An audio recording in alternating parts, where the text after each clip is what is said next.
And we are live yet again, ladies and gentlemen. Good evening and welcome to the stream. Welcome.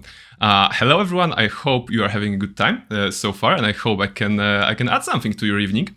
We will be playing Star Wars: Knights of the Old Republic 2: The Sith Lord. So this is the continuation, of course, of the last week's stream. And hello, I'm everyone. Yes, hello, Gulheru. You are everyone. I mean, right now you are everyone in my heart. So you know, thank you for being here, man. We are going to play some Sith Lords, some Star Wars. So yeah, basically a recap from the last week's stream. Basically, we started a new game as a Jedi Consular, as a Space Wizard Consular, because we are doing space magic, of course. And we are going through the Paragus mining station, and the Paragus mining station is full of robots that wants to kill us, and you know, a lot of stuff that is not very friendly to us. However, we are making good progress, and we are now we're gonna try to find the T3 and 4. This is this game's R2D2 robot, and we're gonna try to fight him, you know, get our space Roomba back, because he helped us in the prologue, he helped us in the fuel section, and he kind of mysteriously was dumped in a fuel lines. We saw it on camera, and yeah, we need to save the space Roomba, basically. So yeah, we're gonna play the game. Let's load up the save and see what's there. Also, Near Model is lurking. Hello, Near Model. I hope you can hear me if I'm on speakers. Glad to have you here. All right, so we are again a Space Wizard Barnabas. This guy. Let's see if actually we can do something with the equipment. Maybe. Okay, so this is the only thing: the reflex +1. This is the survey gear awareness +1. Not very super exciting, but yeah. This is the tutorial area of the game, so we're just having the you know, items that don't really do much. Safety, hardness, demolition. Yeah, okay. In case we approach any mines, that's nice. Heavy mining laser. Yes, big gun on that wizard. This is the, you know, this is the space wizard, so of course they have guns. Heavy mining laser. This should be good, but we also have a melee option, although we are not very good at melee, right? +3 and 2 to 12 damage, and here we have +5. So let's hope that the gun will carry us. And yeah, of course this is here. So let me just quickly change it up like this, and we should be good to go. All right. So we have a level up to do, actually, because currently we are level 3, I believe, and we kind of like leveling up. You know, our part of the RPG experience is of course leveling up. So we're gonna do a level up. I'm not sure. I'm not sure if it's worth it at this point to do the voting with the poll for leveling up and choosing the force powers. So I'm gonna try to go with the balanced approach. But first, attributes. Okay, we have attributes. Maybe we can go with wisdom. +1 wisdom. It's moving us to 16. So more space wizard force points and force powers. This is good. We want that. Skills. Okay, so we've recently on level 2, I think we unlocked the feat to have arcane magic of computer using. All right, so computer using it is, I suppose. Repair is also nice, and 1 remaining point will go to persuade. Okay, we can't really persuade any droids here, but this will help us later. You know, a little trick that help us later. And powers. Okay, let's see what kind of powers we have. We already have Force Lightning, which helped us a lot dealing with the droids, because you know, electricity and droids. It's probably, you know, a good idea to have some electricity when you are fighting droids. Force push wasn't very helpful so far. Force scream, we haven't used that, so I have to check it out on the next enemy or whatever. And we still have 1 force power to choose. Okay, so we still can't do the very good ones like force heal or force drain life, I mean. So we have to wait with that. Maybe we should go with something that will help us, you know. Affect mind. What does it do? Okay, this is the dominate mind, affect mind. All right. And this is for extra dialogue options. So you know, this is like a basic trick of any force user to just affect the mind and maybe unlock some nice dialogue options. Because for Persuade, we put some points in Persuade and we already have +2 from Charisma, but I don't think we should consider ourselves a specialist in in that particular field. So I'm just gonna go and do Affect Mind, especially because, you know, with Affect Mind and Dominate Mind, you sometimes can have like funny dialogue options, or just, you know, feel the power within you, as you are just bending the will of others to your own will, which is very fun, of course. But you know, in terms of you will be persuasive. Yes, you will be persuasive. I will be persuasive. Everyone will be persuasive. So this is something that we'll do. Of course, the general direction of the character and the stream and, you know, this playthrough is still a pretty neutral one. Although you guys have you know, convinced me to go a little bit towards dark side with the powers that I've chosen so far. But in terms of choices in dialogue, well, we are still kind of in the middle between the light and the dark. So we're gonna see.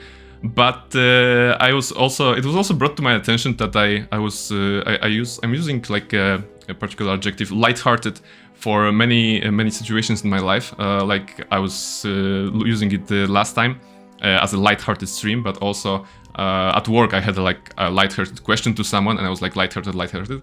So yeah, just to assure you, this is not a lighthearted playthrough. As in, we are not going to be a hero of this story, like a shining armor hero type of guy. We are going to be Barnabas, you know, Barnabas the Space Wizard. So yeah, we're gonna see what's there. Airlock inner door. Let's explore the facility. As a reminder, okay, there are all the droids. Do we have something? No. Okay, let's do just shock. Yeah, it's doing nice damage. So yeah, the story so far, we have been awakened by some kind of old lady in the Pergus mining station. We were floating in the KotOR tank, healing, rejuvenating, and well, we kind of met a couple of characters. We met Aton, you know, a scoundrel, and this game's Han Solo. We met T3 and 4 in a way, so this game's R2D2. And we have also met some evil droids like those guys, and some questionable droids. We met HK50, like a protocol droid, at least he claims to be a protocol droid, who told us to stay put and wait for rescue. He advised not to go where we're going, and we kind of, you know, disobeyed him, went through the airlock, went outside. So the Harbinger, so a big Republic ship coming in. Unfortunately, it doesn't look like the Republic ship will be any help of us. However, the idea that we have right now is to go to Harbinger, maybe, and maybe like use it to go through the fuel lines and get the Ebon Hawk, so the ship that we saw in the prologue. And with that ship in our possession, you know, we may be able to escape this dreadful place, which is of course devoid of human life at this point, for most part. No, I already opened that. Okay. Can I actually like upgrade anything? So minor uniform, still nothing, you know. Still I can't apply anything, so we won't be very strong with that. And nothing here. All right. So no items, and we're still relying on our, you know, low texture gun to go through. Let's see what's behind the next door as we explore the facility. And all right, automated fire extinguisher. So this should be fun. Yeah, they are attacking us in a kind of silly way, trying to put us in carbonite basically. And depending on the saving throw, we either, you know, continue as normal or we get frozen for a moment. It looks like why are you not shooting? Come on. They can kind of freeze us. But so far so good. The game is of course on normal, just like last time. So it's not a huge difficulty. But you know, we have to be careful. We have some medpacks and some shields, so in case of any tougher battles, we will be using them. But we probably still can't recover the mine, right? Let me just click here. Oh yeah, we can't. Okay, skill too low. So yeah, maybe at least we can disable them. Alright, that's nice. Let's just get some loot.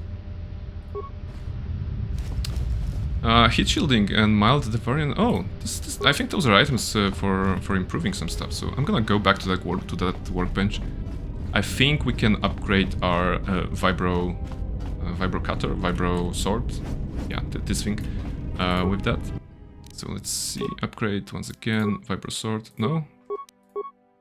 Ah, okay. Basic Ionite Edge. This is against droids, and this one is doing massive critical. So no. Basic Ionite Edge is definitely better. And just to be sure, minor uniform, still nothing, okay. Alright. So massive criticals, you know, criticals can be very fun in this game if you are going that path, if you're building your character that way. Of course, with Jedi KotOR, I'm building him to be strong in Force. And the Force we shall use, at least as long as we have Force points. In the right lower corner, there's a portrait and like the number of Force points. So we have the bar of Force points, the blue one. Ooh, guys are here. Just monitor the HP, just to... Oh, this is bad, this is bad. Come on, energy shield. Just one will do. And just give me a med pack. Come on, I don't want to die. It would be silly. Med pack, go med pack. Why you don't go med pack? Come on. Go outside, please. Med pack. Oh, thank you. And stop freezing me, come on. Come on. This is not good. Med pack. Once again, please, go med pack. Alright, we're good. Alright, one more for good measure. Lightning, Force, save me. No Force points, okay. Flurry. Maybe we should throw a grenade. Alright, one is down. That was the toughest encounter yet. I did not expect that. Hey, but there's a reward in form of a level. This is good. It's very good. You don't usually see, you know, in the tutorial starting areas, like such situations. But we are KotOR. We don't have much defenses. We have Force, right? We have space magic. So this is good. Let's go repair. Let's go computer use and persuade, just like last time. Force power, still nothing good there. But maybe we should think actually about the defensive. Close call. My space with Regular Hero says yes. That was a close call. I'm, you know, that would be really silly if I died right there, right? That's not fun. Let's see. So there is something that gives AC, or defense as it's called.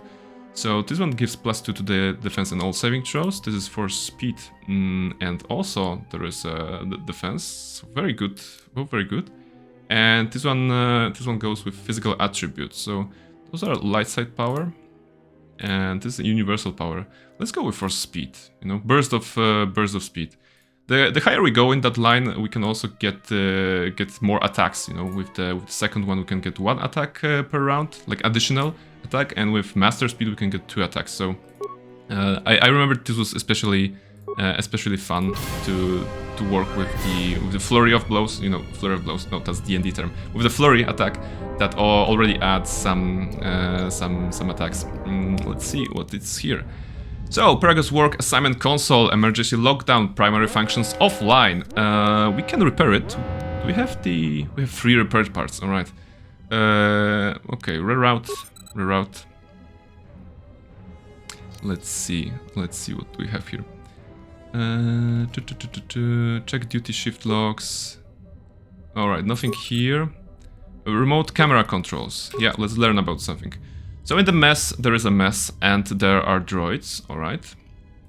In the dormitory west, there is, you know, some dead bodies, and likely poisonous gas, because it doesn't look healthy, this kind of gas. We can actually shut down the dormitory ventilation system, which would be nice. Yeah, 1 spike, we can use it. We probably want to explore this place, so let's get rid of the gas. Could you speed up your persuasion, like talk a little faster and confuse people into agreeing? Well, that's what I'm doing all my life, so yeah. Probably possible, not sure if it works in the game. Return to camera functions. Dormitory east. Let's go. Okay, so bodies here, but no poison gas. This is good. And more cameras. Turbo lift to administration level. So bodies again, and a locked turbo lift. And we also have something here. Return to the main console functions. Comm system. The comm system crackles to life. There's no sound coming from the dormitories. Of course, everyone is dead, Jim, so there's nothing. And dormitory emergency lockdown. Okay, this is good. Without the poison gas, we should be good to explore. 250 XP. And the droid. He was hiding. He wasn't very smart. If he was a smart droid, he would, you know, come back to us when we were just doing stuff with the console, and he would kill us. Always check your corners, right? This time we didn't, but we were lucky to be alive. Let's see. Oh, hello, sir. Wow. Just one-shotted, okay. And this is the same model that gave us trouble earlier. So you know. It was like... Good. We are strong. We're strong in the space magic. Administration Officer Corps. So, I'm guessing, you know, my years of experience as a gamer are telling me that maybe this can be important because it's Administration Officer Corps and not Corps. Credits. There's a lock. Okay, this hololog looks like it needs to be plugged into a holo reader in order to play back the contents. So we have a video we're gonna watch, and even a journal. You know, something updated in our journal. So you already know that was important for the plot. Let's see if there's anything here. First we loot, then we learn. You know, we're gonna loot everything. We're gonna try to play this video, this holo recording, whatever it is, and see how it will work. Okay. Oh, there are items here that we can use possibly. Let's see. There are like which was that? Neural band. Saves wheel +2 not usable by Wookiees. That's racist. Let's go with the one that gives us awareness and some defensive capabilities. Medpack from the medical officer body. Thank you very much. We used a couple of those, so we need more. Damaged door. And this kind of door can only be opened by the mine. However, we only have a deadly sonic mine, and we can't really set those up, as far as I remember. Yeah, skill too low. We are not demolitionists, unfortunately. Maybe if we could find, you know, a regular frag mine, something like that. Search for locked holo display entries. Let's see. Nothing here. Insert personal datapad to play hololog. So this is what we're gonna do. We found one. And 2 logs recorded. First one is emergency status and then inventory and supplies. Let's go. This may be the beginning of a long record. It's about an hour after the facility suffered the explosion that triggered the emergency lockdown. Just finished helping the dock officer set up the transmission. The transmission gives the code to open the turbo lift when or if help arrives. Code is a simple group of 5 numbers. 3, 17, 13. Then the next 2 numbers are... Sir, couldn't we contact the medbay? 3, Maybe the Jedi's awake. If so, he could help 13. us. No good. Right. The link to the Maybe medical computer important. was severed from the hub, just like the Like administration code console. for the... Even if the Jedi wakes up, how would we get the dormitory turbo lift code to him? Without it, the turbo lift to the administration level is locked down. Alright, so we have a part of the code that will hopefully allow us to unlock the turbo lift in the future. We just took an inventory of our here. supplies. We've got enough emergency rations in the dormitories to last almost a month. But with all the problems in the facility, I don't know how long we'll last. I wish we could contact the Jedi. Maybe he could... But no, he's still floating in that damn tank. They're talking about us. Someone's played us for fools. And since KotOR and his crew aren't locked in here with us, it's pretty clear who it was. If I ever catch up with that Mandalorian-loving son of a... At least the air scrubbers are still working, even though they're tied into the... Hey, what's happening to the ventilation system? It's...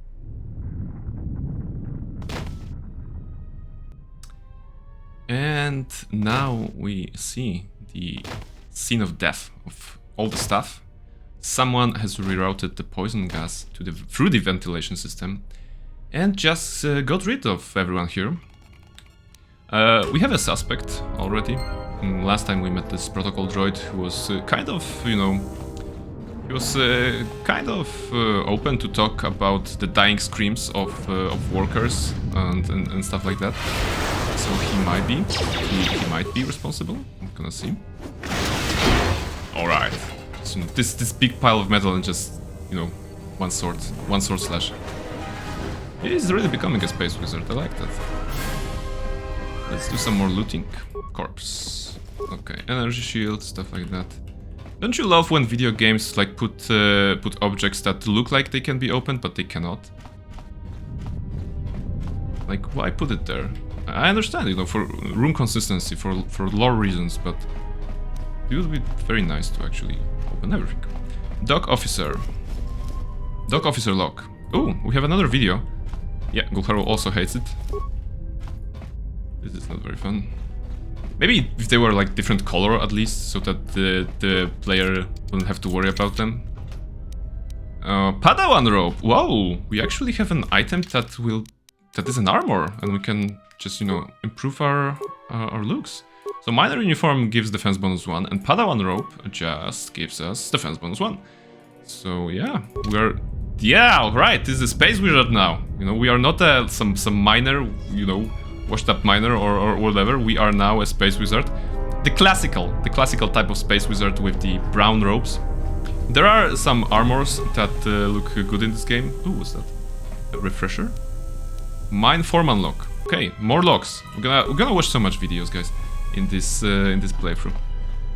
So yeah, the classical regular color of the robes. There are robes in the game that make us look good and not like in a traditional Jedi way.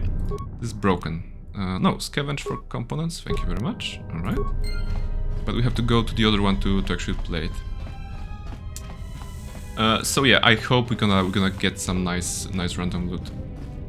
Because as far as I know, some part of the loot or all of it is randomized, so it wasn't guaranteed to get the Jedi robe there. I hope, you know, there would be like no lore reason to have a Jedi robe in the mining station on Paragus.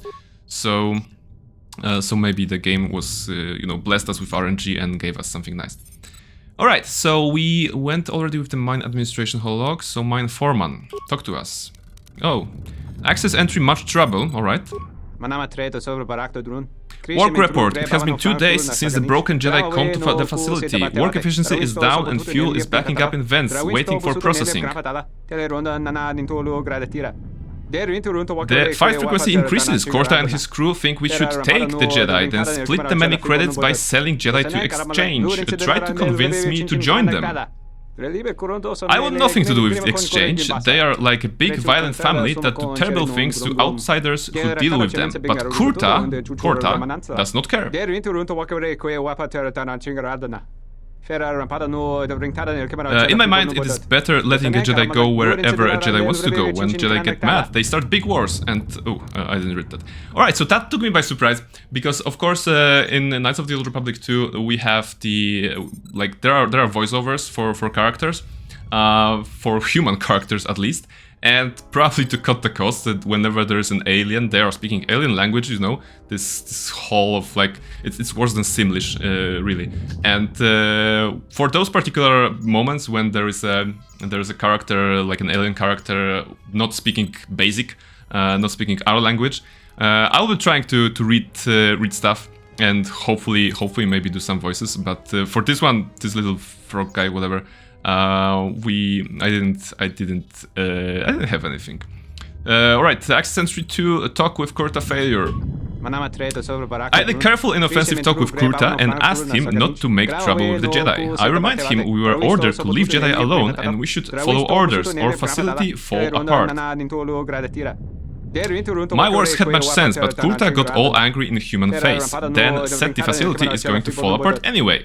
After talk, I listened to him talking to the maintenance officer on come on, not so fast. Why do they do this? I'm thinking on repeating this to the administration officer, but that will cause more trouble, cause more inefficiency. What do I do? Wow, okay, so I have to be really fast with those guys. Let's see, I'm gonna read faster. There was something Gulharu said about talking faster to persuade faster, but I think that you know, talking faster may be actually beneficial here to cover the content. Alright, there's an incomplete entry as well, let's see. I heard last comm talk from Kurta to maintenance officer. Maintenance officer said he had a big plan for disabling station, leaving us all trapped here while he and Kurta escape with the Jedi. I'm still afraid of Kurta, who is big, loud and unresenable, so I went to the maintenance officer who is smaller, more sensible and more Sulustan. I asked him why he makes trouble with Kurta. Then maintenance officer crack-eyebrowed her at me, pretended to not know what talking about, saying he not speak to Kurta at all. Why all human lie? Can't wait any longer, must... And he got hit in the back. Oh no. It's a murder. Your ears always were too big, Cian. Come on, if the maintenance officer comes through on the explosions, these dorms are gonna be filling up soon. And shut that damn data pad off and throw it down the refresher. Alright, we actually found that in the refresher, so makes sense. Continuity is nice. So yeah, Kurta is a bad guy. He wanted to sell us to the exchange. Let's see what the dock officer will say. Evacuation. We managed to get to the he's dormitory. A human. I don't have to do a We should voice. be safe here. I can We've been drink trying water. to use the holo transmitter to beam a transmission to the administration level to end the lockdown, but the administration console's been severed from the main hub. Everyone thinks we should try to evacuate on our own as soon as possible, but there's no way to break the dormitory seals from the inside. I'm going to keep sending distress calls in the meantime. We've been trying to find a way to circumvent the lockdown and get to our hangar bay, but so far, no luck. Yeah. They were trapped here and they died here. The situation's worse than we thought. Even if we get out of here, we can't shut down the fuel depot force fields if a fuel leak was detected. If so, the only way off this asteroid is if a ship docks with us. But the only connection to the docking platform is on the administration level, and we can't get up to the docking bay while we're trapped here. I only hope someone survived the explosion in the mining tunnels. If not, then we're stranded here, unless our transmission reaches a passing ship or a Telos freighter. Alright, so they were trapped. No way to open from the inside out like a design flaw. I agree. They, who designed this basically? Isn't like usually there should be like an emergency hatch or something, just a lever that you pull and it solves the problems. There should be something like that, but they didn't install it in the Paragus 2 mining station. So yeah, now they're dead. Always have a lever. Always have a way to go outside the room. Managed to use the holo transmitter here as a crude relay to beam short burst transmissions outside the Paragus facility. With any luck, the transmission will carry beyond the asteroid field. We've set the emergency transmission on automatic playback. We're using a simple military flash code to transmit the code to the turbo lift, so maybe our rescuers can get down to the dormitory when they reach the station. Never go into a room if you're not sure you can go outside. You can go out of it, something like that. And without those codes, we wouldn't be able to get to the administration level if we found a way out on our own. The messages are short distress calls only, since we can't get much signal strength. It's pretty weak, so unless a ship is actively searching the area, it might be a long time before a ship picks up the message. After all, who would be scouring frequencies way out here looking for trouble? Alright, so the guy told us basically what we already knew, in terms that if there is a ship docked, some problems can be solved, to put it in layman terms. And there is a ship docked. We saw that towards the end of the last stream. And yeah, okay. What is the range? No, tight. We saw that, so there's a good chance we're gonna... Oh, there's a healing one. Come on. But maybe there's a group. I'm gonna throw a grenade at them. Come on, can I actually maybe mark this little one? Ooh, yeah, maintenance droid. Shock. Nice explosion. Alright, thank you. Although from this distance maybe we can shoot it. Yes, maybe not like that. So yeah, like I said, there is a ship docked, the Harbinger, Republic ship that we, like, in lore, we're already familiar with, and hopefully we can get on board and just use it to our advantage. Oh, okay, many droids and full health. Half health, so not terrible, but be careful. Miss and miss, alright, so 7 damage was enough. That's nice. Let's see. Zap. Ooh, 17. Very strong. Okay, just to be, maybe safe. Maybe I should... Oh, I'm gonna use a burst of speed. No! Why did you go there? Okay, pick up the map pack. Nice. Alright, so if you are seeing a little blurry screen right now as my character moves, this is intentional. This is the effect that the game gives us. It's kind of trippy. I think it can be turned off. But yeah, you know, let's see. Damage cylinder, can we open that? No, of course, this one is mine open it. Like open with mine. Let's go forward, as long as we have the speedy stuff, maybe we can do some good. There's an indication of whether or not we have an active force power on us, and it just disappeared. It is on the portrait. On the right side there's like a little arrow. See? Yeah. Ooh, someone's throwing grenades at us. That's bad. Alright, just monitoring the HP. Alright, we're good, we're good. Anyone else? One more there, okay. So... okay, let's just go for this side maybe. Do you have any force points? Not a lot. Okay, basically none. But don't worry, there will come a time during this playthrough that we'll be swimming in force points, regenerating them fast, and just casting space magic left and right. Right, oof, we survived. So, dormitories. No, not dormitories. The mess hall. The mess hall... Ooh! Got another lecture about contraband today. Security hasn't started doing spot checks on of our quarters yet, so my cash in the lower bunk in my room in the eastern dormitory should be safe. You won't even know it's there unless you know to look for it. Kurta came around again asking if I had any special cargo to sell, but I was getting a bad feeling about how he was asking, so I stayed quiet about my stash. I'm going to keep that blaster I smuggled from Tilos and a few grenades there, just in case things here get rough. Only benefit to having a room in the farthest from the door is that it should buy me enough time to dump the contraband if security does a surprise inspection. Ooh, so we might go back actually, because if this person has something, you know, hidden, which according to him cannot be found if you don't know where to look, we're gonna go back. Oh, but wait, there a door here. Let's see, security door. Anything nice there? Maybe some items. Ooh. Oh! It was a trap, come on!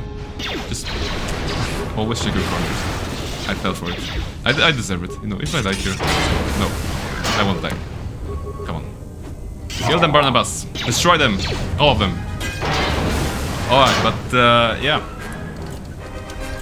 This is a difference in playing a video game RPG and playing like a tabletop RPG. Whenever you play a tabletop RPG and the dungeon master, the game master tells you there are doors, you know, in front of you, you first check for traps, you listen, you know, you basically do all the checks that you can, to make sure that, you know, there is no trap, there is no like hidden mechanism, there is no anything.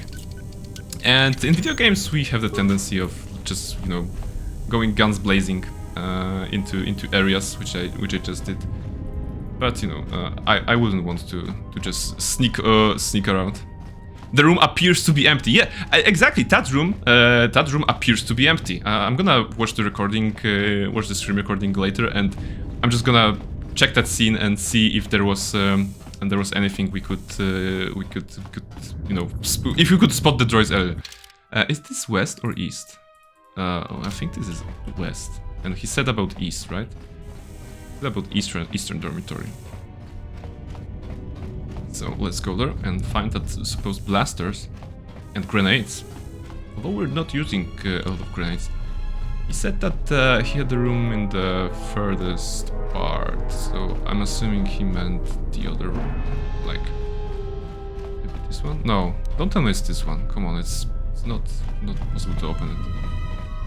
Alright. Alright, anything here? No. Is it even in the lock? No, it's not in the lock. Okay. There is a this is the refresher, right? Okay, so we already checked that. There is a chance that it is behind that other door. And we don't have the right mine. We have a deadly sonic mine, so once again we can't set it up because our demolition skill is too low. We're not a big demolitionist. At this point, I'm not sure. No, we won't be leveling up demolitions. Barnabas likes explosions, but maybe not from mines. Alright, so I guess we have to drop it, right? Nothing there. Unless just, you know, just give me one mine or frag mine. This is all I ask. Wait, you can craft in this game, right? But we would need not the regular workbench, like a medical workbench. Maybe. Maybe. I'm just going here, just to double check. Maybe I missed something here. Okay. Oh, there's also here. Also here, but nothing here. Okay. Furthest from the door, so it might be that one. Yeah. Yeah, you know. It's never a nice feeling when you're playing a video game and you go into an area and you can't like access it. You can't search everything. You can't do this you know, completionist approach and just get every single item. If you think about it, it's not very reasonable of us gamers, you know, because what can be there, you know? He said that there are grenades there and a blaster. So we, as a space wizard, in the end we won't need either grenades or a blaster. And even at this part of the game, we probably... Okay, I'm just checking the room. Even at this part of the game, we probably don't need any special blaster or things like that. Storage. Alright, this is the alternative. We actually got the breathing mask. Yeah, there's a breath mask here that gives us immunity to poison. So if we didn't shut down the thingies, we could go with this lovely, you know, piece of equipment attached to our face, and we would probably survive in the dormitories. But it's not very fashionable, you know. In video games, you should be fashionable. Survey gear, that's good. Oh, is that the medical station? Lab station. Okay, tell me if I was right. No, tell me if I was right. And can we actually? Yes, mines. Wow, wow. Okay, so we have minor frag mine here, and we can create it. We kind of need like 50 chemicals, and we have 66 in total. So we're gonna need to break down some items. We're gonna break down the deadly sonic mines. They give us 30 each, so let's go. And, come on, go back. And we're gonna craft ourselves some frag mines. And I swear I've never done this in this game, you know? I've played it a couple of times, but I literally never had a chance to craft a mine in KotOR. Because, you know, either I was choosing a character that had demolition skills, or I was ignoring it. But maybe... Oh, I should craft more because of this container. Alright, going back to the old, you know, completionist that I mentioned before. But let's see, if my calculations are correct, with this minor frag mine, we should be able to open those locked doors and hopefully find what is hidden there. Now, let's see. Of course, we may still... Like, we don't have a lot of demolition, so I'm not sure if minor will do. Come on, let's try. It did, alright. Okay, let's see. And open, alright. And there's a hidden compartment. Yes, I feel so smart. Very, very successful. Iron grenade, blaster pistol, frag grenade, medpack. Alright, like I said, it wasn't worth it. But maybe the food locker, something here. Adrenal strength, okay, nothing here. Alright, but you know, the satisfaction of outsmarting the system, you know, the game showed us the way to open it with the frag mines. Our demolition is too low. We only have the deadly sonic mines, but we crafted the minor frag mines and, you know, just, you know, did some different kind of space magic. Let's see. There should be another door here. Now, okay, I'm gonna craft so many mines now. I'm gonna just, you know, go back to that workbench. Come on, use it. Nice. All right, let's go. And open. Okay. Food locker. Give us some items. 52 credits. Wow, we're gonna be rich. It's not like we have 969 already. Nice. So we're gonna be rich at some point. Let's see. I think we should craft more mines. Maybe, you know, this is the demolitioner arc for Barnabas right now. We're witnessing. Like, you're playing either a video game or like doing an RPG session, and there's an event or there's an obstacle that you encounter, and it puts your character on a different path from what you have planned. Because of course you can create a character already in your head and plan ahead everything. But I am personally a big fan of just allowing the game to shape your character as much as the character is shaping the game. So sometimes allowing a sudden change that maybe not very meta, maybe not very optimal for the character, but can be fun. This is what I like. All right, so we have we kind of don't have a lot of supplies. Like we have chemicals, 28 chemicals, and maybe we should, you know, salvage something. I'm not sure. Battle stimulants. Those stimulants will help us in boss fights. You know, we're just gonna put everything on us, like strength, constitution, dexterity, speed movement, like attack, damage, everything. So we may use those. Grenades. Well, they're only doing, like, I would have to salvage 5, 6 sonic grenades to get 1 mine. So maybe not worth it. Okay. At least 1. Okay, I'm gonna get like enough chemicals to have 1 mine, in case we encounter like a door. Frag. Yeah, okay. It's like the force, just more material actually. Yeah. Yeah, you know, it's a force, the force of the explosion that will render the door useless. So it's kind of force. Did we get all the like rooms? Okay, we did. So what's behind this door? Nothing. There's Kurta. Oh, Kurta is dead, and there's a corpse. All right, mining laser, chemical, something like that. Corpse. Mining laser, something like that. And Kurta, do you have a miner lock? Miner lock says this holo lock looks like it needs to be plugged in a holo reader.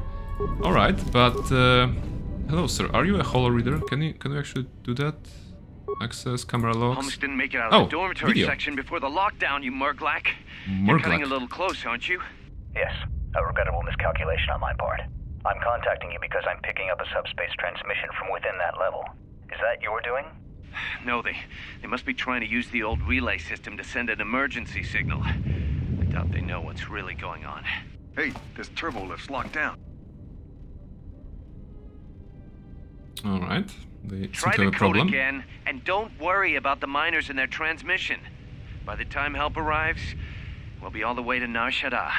Oh, they won't be leaving the dormitories. The explosion within the tunnel has damaged the ventilation systems, causing breaches in the core exhaust conduits. What? That's going to kill them all! Not all of them, but I'm sending a number of mining droids to your location right now to correct that problem.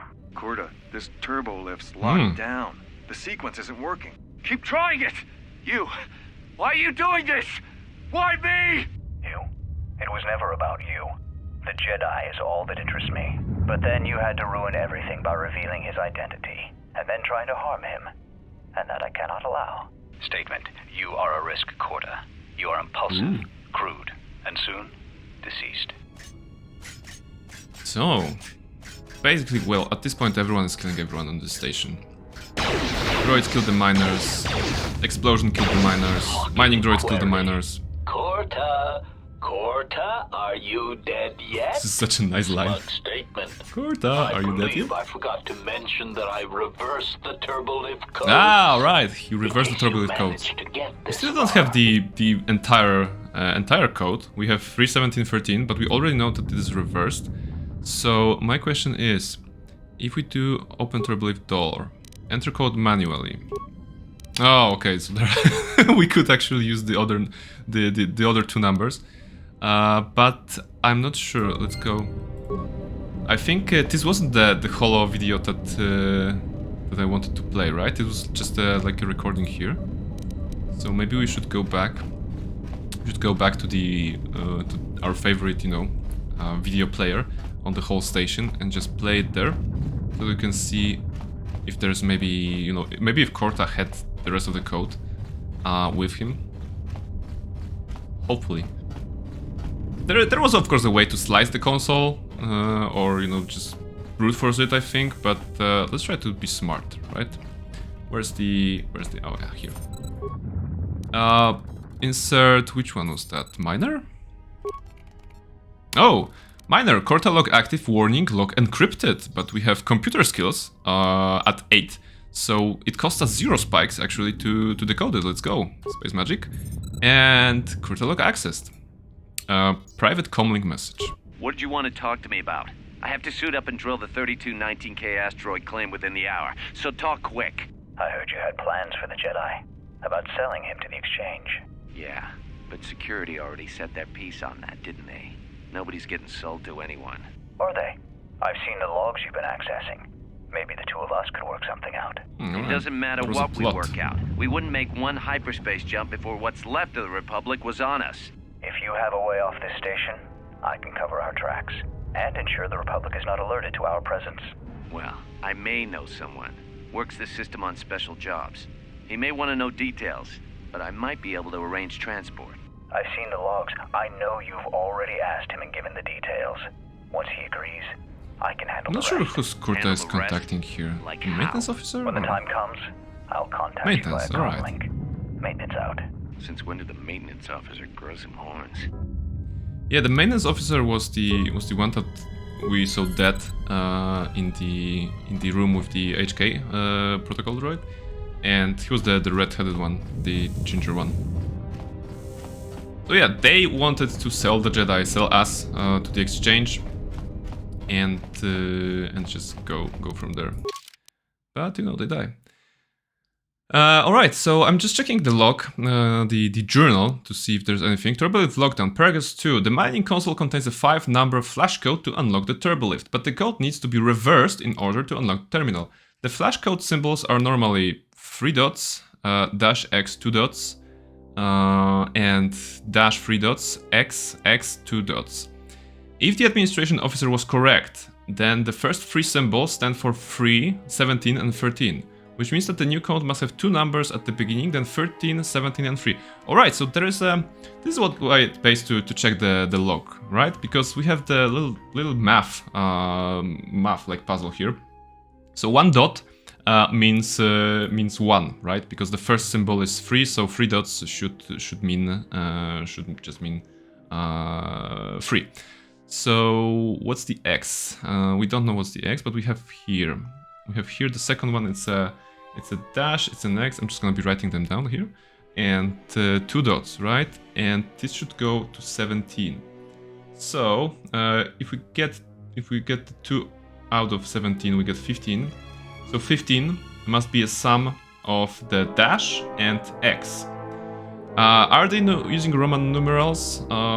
If is X the 10? Let's see. The third one is 13. Right?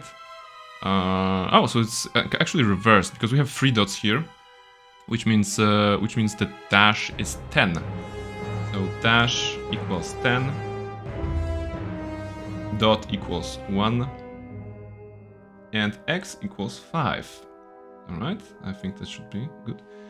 Which means if we have the just x is 5, and here we have 5, 6, 7, right? 5, 6, 7. So the original code was 3, 17, 13, 5, 7, and the reverse will be 7, 5, 13, 17, 3. All right, let's see. Let's actually see. I think it's I think the math checks out, but you know, this is space. I'm not sure if math works in space. I hope it does, because if it doesn't, we're doomed. You know, Barnabas is a man of science, man of knowledge. You know, so he would trust the math, and so shall we. Classic RPG puzzle that usually takes the party 30 minutes. You know, if the party starts to overthink stuff, you know, it's always like that. If the party starts to overthink the simple solution that you're giving them, or you know, if you are given the simple solution actually, but you like, oh no, it cannot be it. It's probably something more complicated. The DM would never ever just give us a simple puzzle. Then you can. It's very easy to just you know, go on and about with a relatively simple task for a long time.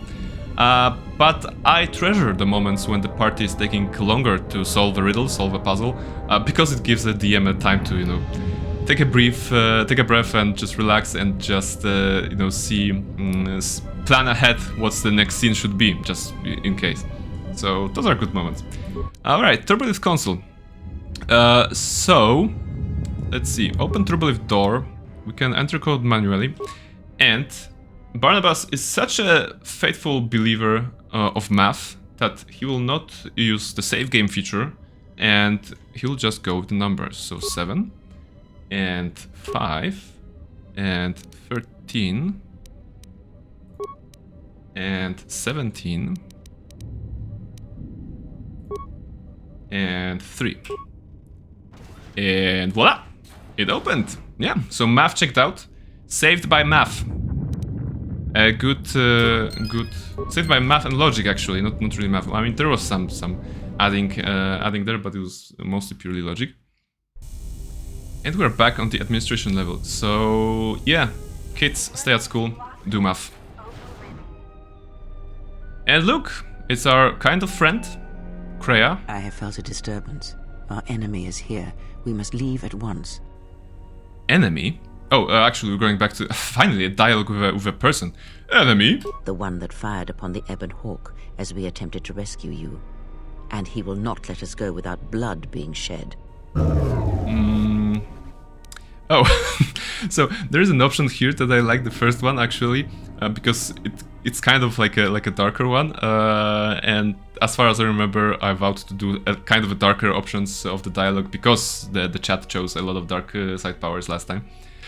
So what? If he's willing to bleed a little, that's more entertainment for me. Wow, this is so edgy. I'm going with that. You know much of battle, enough to know that this is a battle you cannot win. Okay, then you stay here and rot. I'll take care of this enemy. No, no, okay, let's go with that because I usually never choose those options, so I can go. Then you stay here and rot. I'll take care of this enemy. We are together in this matter, you and I. What affects you affects me. There can be no division in our actions, or everything is lost. Then let's go. We need to make our way to the docking area on this level. I fear the airlock has already opened, and if so, we must be on our guard. If we cannot reach the Ebon Hawk, then we must find a way to escape on the ship that has docked here. Kreia has joined your party. When she is in your active party, her mentor special ability gives everyone a bonus to earned experience points. So, however great it is, it kind of forces you, if you are, you know, if you are playing to maximize your level or stuff like that, to gain the most out of the game, it kind of forces you to have Kreia in the party at all times because of this like plus 5% XP or whatever. But in this playthrough, we won't be caring much about you know, reaching any breakpoints or just leveling up to high levels. So we will maybe drop Kreia at some point. Barnabas looks like he smoked something, you know. He smoked some robots before, a lot of robots, and maybe he smoked some medpacks as well. But yeah, first let's level up Kreia. I hear you. So Kreia, let's go level up. She's also a Jedi Consular, which is one of the reasons that we may not need her in the party. She's another Force user, space magic user, and she can provide a lot of like offensive and defensive capabilities for the party. However, with Barnabas we don't really need such because we will be leveling up and getting all those powers anyway. But maybe. Let's go with wisdom for Kreia as well. Maybe we can give her something. Okay, what does she want? Stealth, I don't know. And treat injury. Those are the skills that she already has. And awareness. Okay, let's go with awareness. Let's try to give her the force powers that are different from ours, maybe. So we already have the shock. Your model says that he has sleepy eyes.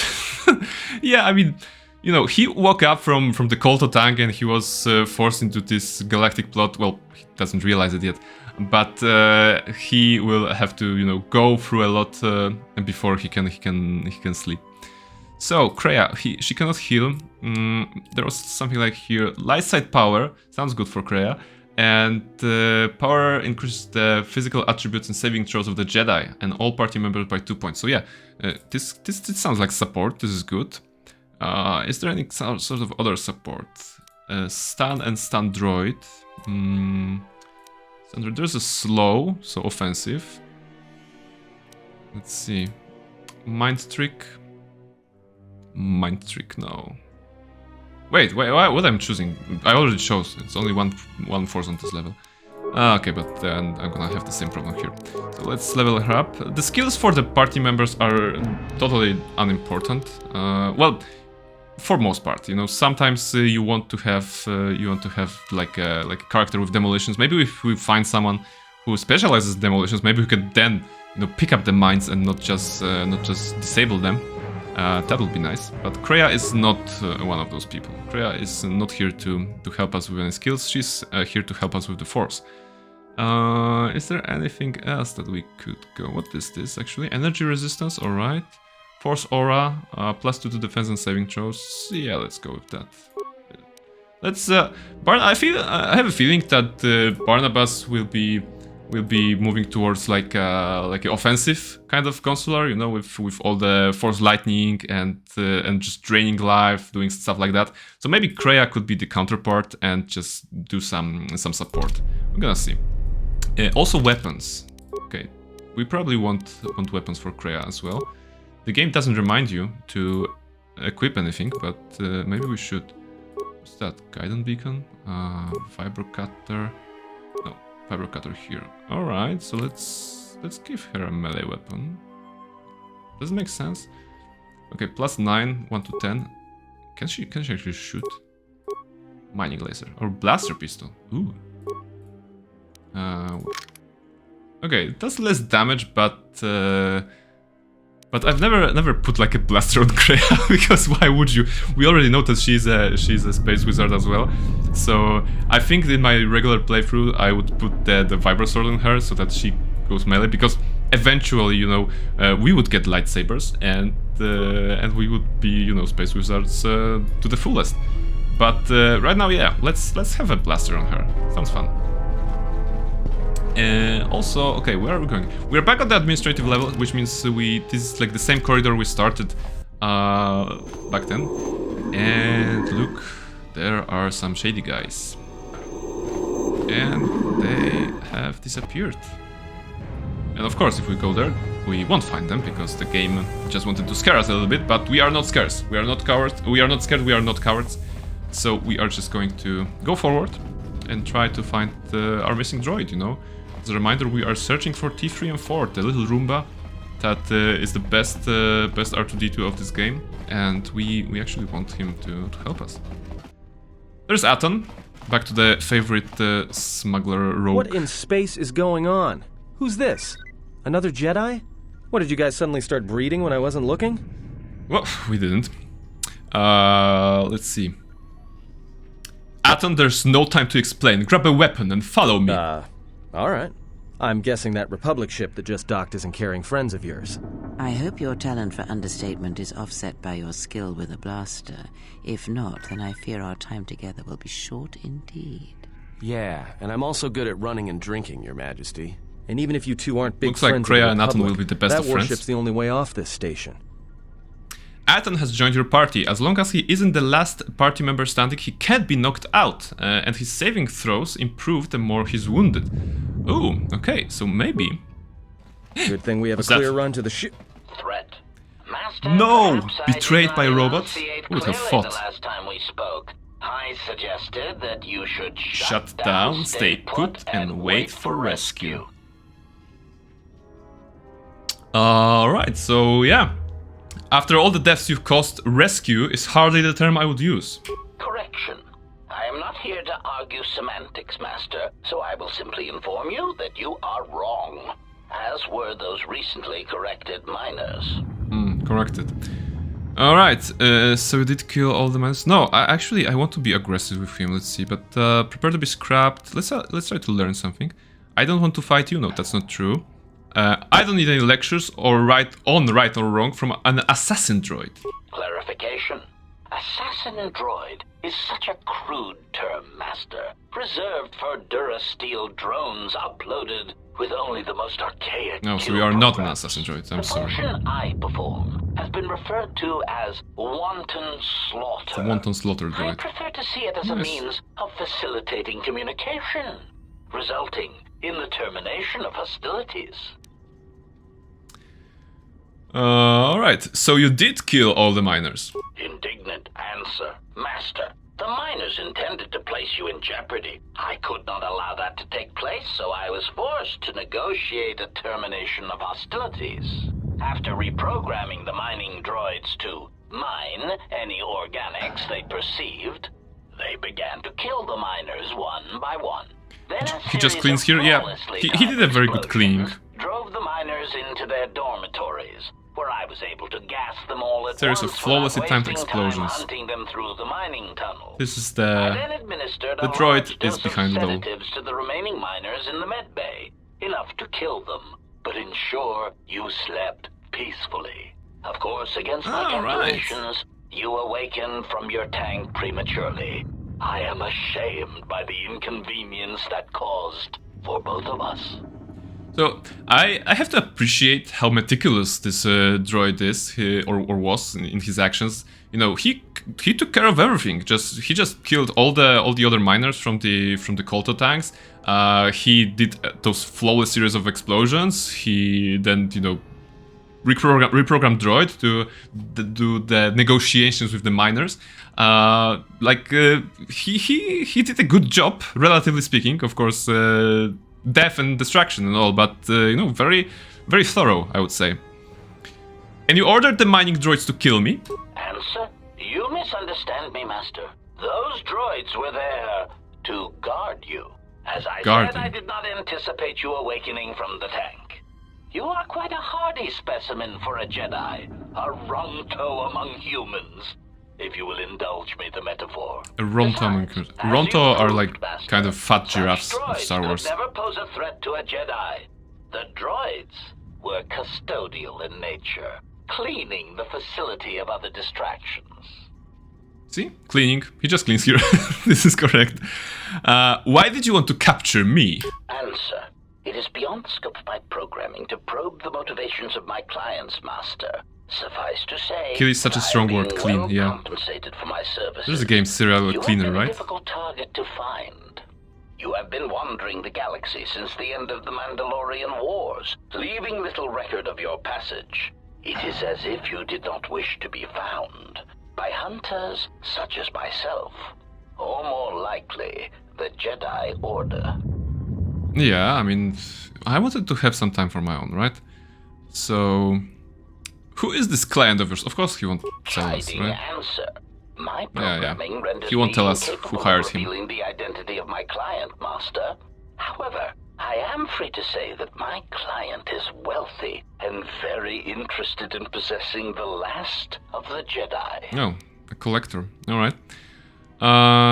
You found me. Obviously, I didn't do a good job with hiding. It was a matter of chance, Master.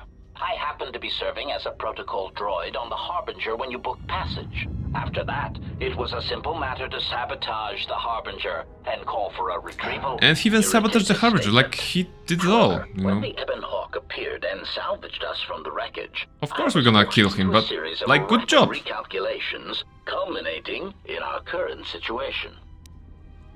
Alright, so I think we're going here. I'm tired of listening to you. Prepare to be scrapped. I think we learned everything from him. Resignation. Very well, Master. If inflicting pain is the only means to resolve this matter, then you leave me no choice. Alright, and there are floating mines. We already learned about them last time. Oh. Alright, so let's be tactical about that. We probably don't want to approach the mines. We probably want to level up Aton. So basically we also don't want to go melee right now. Yeah, so gun. We want to level up Aton and give him some blasters. Or blaster. Where are you, Aton? So Aton is a scoundrel, right? Yeah, scoundrel level 3. This is what thief like rogue character is in KotOR. So they have sneak attack. And they go into dexterity. So very fun class. You can't actually play scoundrel in this game. You can play scoundrel in the first game because you start as a non-Jedi character. Let's see, Aton. You won't be opening stuff. Awareness is okay. Stealth, you probably never use it, but for lore, for narrative, stealth. Demolitions. Okay, Aton has demolitions. This is nice. Let's do it differently. Let's put more points in demolitions. Maybe he will be the person to just help us. In security, Barnabas has some security, like 1 point or something. Maybe Aton will be our best friend, actually, because if we... computer use is covered by Barnabas, stealth is not needed, awareness, like, whatever. Persuade is covered, repair is covered by Barnabas, so maybe security. Let's go with that. For the time being, Aton is our demolitionist / security, and also a scoundrel, so...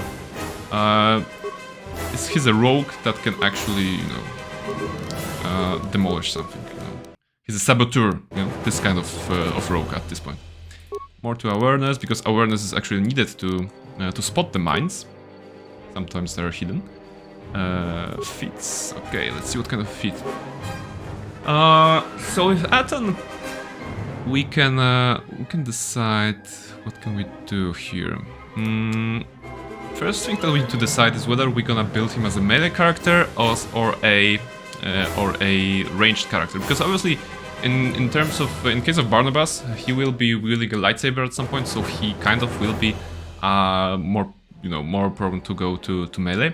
But with Aton, we have a choice. I think I did like one playthrough. I did him with the 2 blasters because it kind of like matches the gunslinger kind of feeling vibe, you know, that the scoundrel characters give me.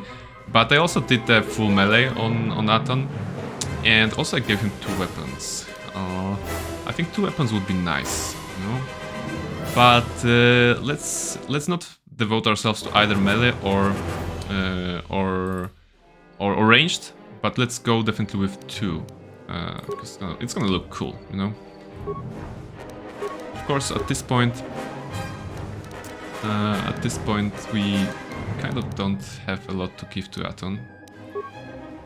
You gave Kreia a blaster, you are entitled to be utterly unpredictable. Thank you, thank you. This is what I was aiming for, you know. Barnabas is wielding a gun, Kreia is having a blaster, so Aton might as well go melee, you know. But for now, if we go with 2 blasters, it's actually +5 and +3 to hit, and it's +9 if 1 blaster. So maybe for now we're gonna stay with one blaster for Aton. Let's not worry about the equipment right now. Ooh, Constitution +1, that's nice. Maybe something. Is it even worth it to give him anything? I don't think so. Insulated gloves, damage immunity, cold and fire. Okay, Gamorrean, damage physical +1, physical damage. Ooh.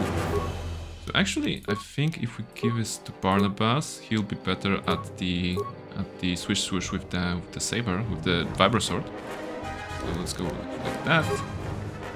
Reflex +1, Constitution +1. Constitution +1 will give us 15 Constitution if I'm not mistaken, so it won't change the modifier. So let's not do that. Energy shields. Maybe we should just have some energy shields. We have a bunch of them, so let's have it on all our characters, just to be sure. And alright, okay, so we are here right now in combat. Let's see if we can actually... Oops, alright, cancel combat. Let's try to be smart. Let's try to use energy shield on Kreia. Let's try to use an energy shield on Aton. An energy shield on Barnabas. Right? Sorry, cancel combat. Okay, alright, Barnabas is... Yeah, okay. I like that if you cue the activation of the shield, they like do the synchronize, you know, they do it on the same time, so it kind of looks like, you know, they're just going together. All right, and now we can fight. So Kreia, give us some support with Force Valor. That was the thing for this, and Aton just shoot some stuff. Sniper shot. Barnabas. Just let's get rid of those guys first. Maybe we should throw a grenade at them. We have a grenade, right?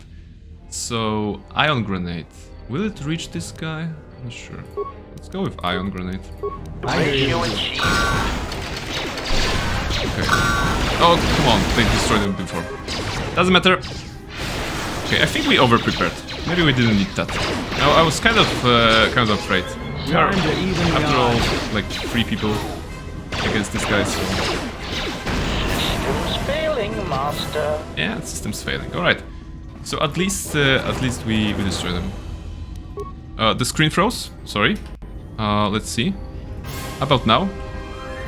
Let me know if it works.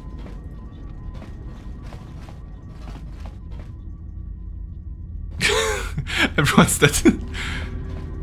Oh, don't tell me that that you actually... Okay, you heard it. Okay, so apologies. I know why that happened. So currently I'm playing like in the windowed mode. But with the windowed mode, I actually can't click some of the things in the lower part of the screen. And it's actually very good feedback that you guys are giving me, because up to this point I didn't know what will happen if I go full screen with this particular game. You know, old game, old stuff, I don't pretend to understand everything about it. So yeah. But, you know, stuff happened. Consider it like... maybe it was the most brutal thing ever, and consider it was a censorship. You know, we wouldn't want to show it to the general populace because it was so brutal. There were mines exploding. There was blaster shooting. You know, force powers being used. Space magic actually going over 9,000 to just destroy the enemies and explode those mines and kill the droid, the HK-50 assassin droid. You know, cleaner droid, whatever. So yeah. This is what happened. Let's just pretend this is what happened. That was for your own good, because it was so brutal. It was so brutal, and it wasn't like PG-13. It was so brutal. Yeah, hard cut. That was brutal. Exactly, Gulharu. This is how we will do it, and hard cut to that was brutal. All right, so Harbinger command deck. We are kind of moving away from the facility for a moment. So Harbinger was the ship that docked with the Paragus, and we're gonna explore it right now. Something is wrong. I sense no one on board. You sense no one on board? Sense any assassin droids creeping up behind us like last time? Everyone here has been slain, yet there are few signs of battle. No carbon scoring, no blaster fire. This place has been hit by assassins of a different sort. Then what are we doing on this ship? We were better off in the facility. You two are supposed to be Jedi? You two are the worst Jedi I've ever met. Hey, come on. This is like not too nice, you know. We are the best Jedi you've ever met. Like, have you met a lot of Jedi, Aton? Let's be real. Just talk to us. Okay. It's not too late to dump you back into the security room or calm down with the planned accusations. As much as I would like to, you know, snap back at Aton at this point, I think like you know, Barnabas's logical nature would prevail. So yeah, calm down. We need a plan, not accusations. If the assassin machine was correct, then we cannot reach the hangar. Be silent. I need some time to think. Yeah, she needs to remove herself from the events of this world. Let's see. What are the options here? We can bypass the force field to the hangar by getting to the engine room on this ship, then exiting through the fuel pipe. Like, crazy, but works. Look, I don't mean to cast another shadow on this, but even if you could reach the ship you came in on, it wouldn't matter. You'll need the orbital drift charts to clear the Paragus asteroid field, unless you want to have the shortest flight out of Paragus ever recorded. Then how did this ship dock here? Well, of course they have the asteroid drift charts in their Navicomputer. See? They'd Simple, Aton, come on. Don't make problems when there are none. So let's get their codes then. Then we can worry about reaching the Ebon Hawk. Well, we'd have to get to the bridge. I mean, well, that's the biggest problem I can see. That is a sound plan for the moment. Let us go. Now that you have a party, certain actions and dialogue responses will increase or decrease your influence with your companions, depending on their personalities. Some respect cruelty, while others may respect nobility, loyalty, cleverness, brute force, and so on. The higher your influence with a companion, the more your alignment affects theirs. An extreme high and low influence with a companion can open up additional dialogue choices. There are benefits to both, so treat them as you will. Our enemies gather while we wait here. Yeah, I'm still debating about whether we should just leave Aton here or not. Let's go with this one. Very funny. Right now, I'm better off with the two of you, so let's go. Alright, influence lost, Aton and dark side points gained. I deserved it, but you know, I felt that like I should just poke him a little bit. So influence system, there is an influence system in this game, and indeed there's no way to actually check it. I think from the menus, so we don't know how much influence we have on every character, every party member. but it indeed unlocks some certain dialogue options or allows you to progress in some points. There's even an achievement on the Steam version for having the lowest possible influence on the character, and I think the name of the achievement is "I hate everything about you."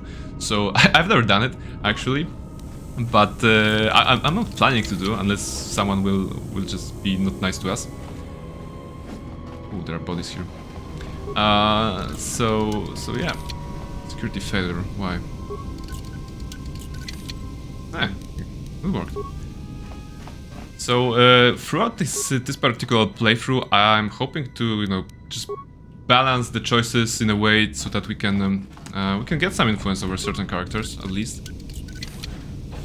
Kreia is famous for being a hard person to please in terms of influence. There is Civ Assassins. All right, this is it. There's a lot of invisible enemies, and they die to force lightning. This is good. They're kind of invisible, but we're gonna destroy them. This shall not stop us for long. Very nice. So yeah, this was trifle. If this is the best that the Sith Lords have on us, then we're gonna survive everything just fine. Door. Briefing room console. Okay, so some videos will be here, but first items. Let's see. Plastic cylinder. Nothing more here. Alright. Alright, let's go to Netflix. Check briefing logs. Access log course change Onderon. We've been diverted from Onderon to the Outer Rim. There's not enough ships out there, and we're already hard-pressed to keep patrolling the regions under our jurisdiction. I'm afraid we're going to lose it all. There's just not enough ships and too much territory to cover. We're still rebuilding from the war with Malik, and sometimes I wonder if we'll ever recover. Still, we have our orders, and the Republic's put the highest priority on this mission. Looks like the trouble on Onderon will have to wait. Alright, Onderon. This is a location, indeed. Passenger transport. As ordered, we've picked up the passengers from the Outer Rim and have made quarters for them. Once aboard, we've plotted a course for Telos. We expect to arrive within 10 standard days, provided there's no mishaps. I've been ordered to give the passenger no special treatment, nor make any indication of his identity. I have some reservations about turning the Harbinger into a passenger liner, but the orders were clear.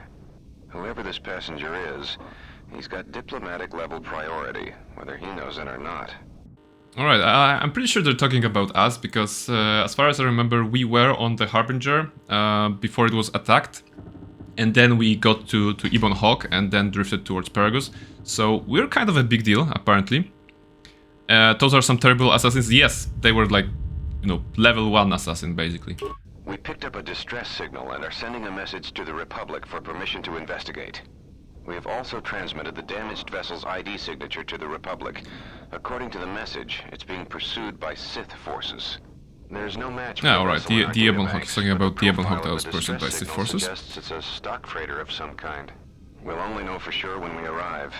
And we'll find the only redeeming thing about the assassins that attacked us was that they came at us, from different directions. So there was one on the right, one on the left, and two from the main corridor. So at least they have, they have the ambush set up, like, hey guy, you're gonna go here, we're gonna attack from there, and when they come here, we just jump on them, and they did everything according to, plan and training, probably. So we wanted to check with you, sir, before diverting course from Telos. There appears to be some battle that has taken place in the sector, and we've received a distress signal. You have permission to divert course, Captain. Hey, look! Presence in the region. If you've played the first game, you know this guy. Signature on the freighter. Did you get confirmation on it? Yes, sir. We did not have the vessel listed in our databanks, so we transmitted the code to you. Was there a match? There was, Captain. If you find any trace of that vessel, even wreckage, I want it. Yes, sir. After you've investigated the sector, resume course to Telos. I was wondering if he introduces himself here or not. That he reached Telos. Yes, sir. I'll make sure he arrives intact. Good hunting, Captain. Admiral Onasi out. Admiral Onasi out. So Karth Onasi from the first game. The left hand is doing. I'm always being very interesting character. You sent for me, Captain. Oh, there's a droid. Yes, I need you to check on the passenger again, see if there's anything he needs. Try not to be too obvious about it. His safety is our top concern. Statement. I shall use the utmost discretion, Captain. As always, it is my pleasure to serve.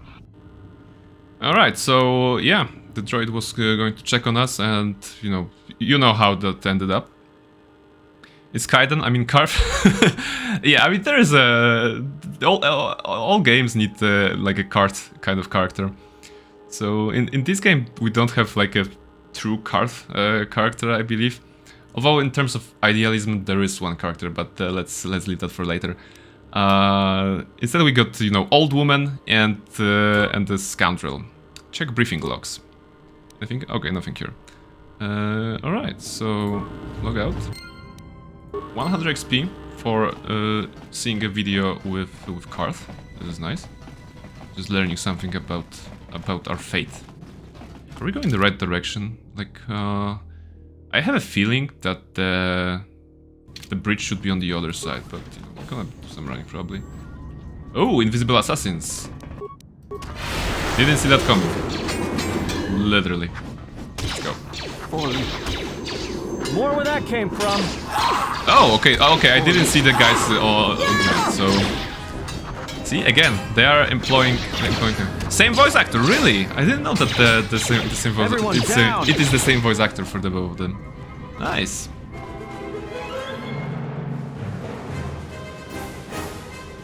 Kaiden and Karf. Raphael's barge. Alright.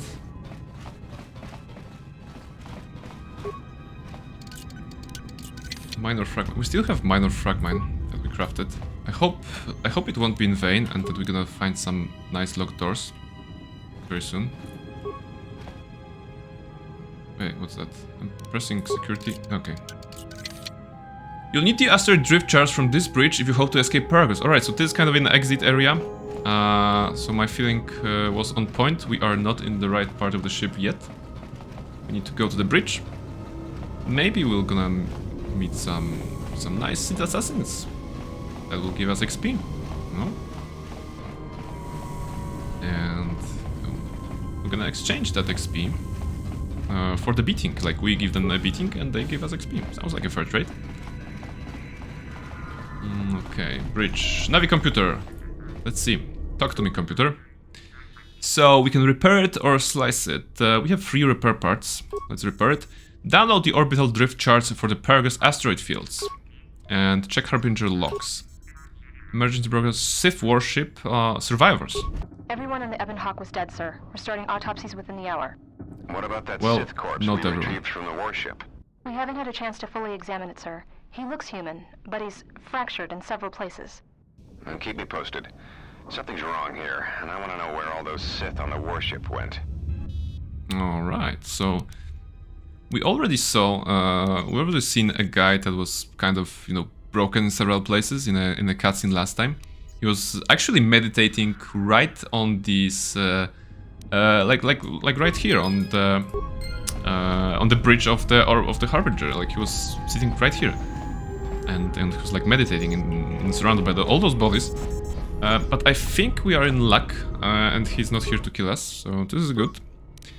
Anything else we can learn from this? Emergency report. We're still experiencing a problem with the communications array, and now maintenance is telling me there's a cascade failure in the weapons. Sir, I just picked up an unusual sound from MedLab. Ah! I have come for the Jedi. What the hell was that? Sir, I don't know.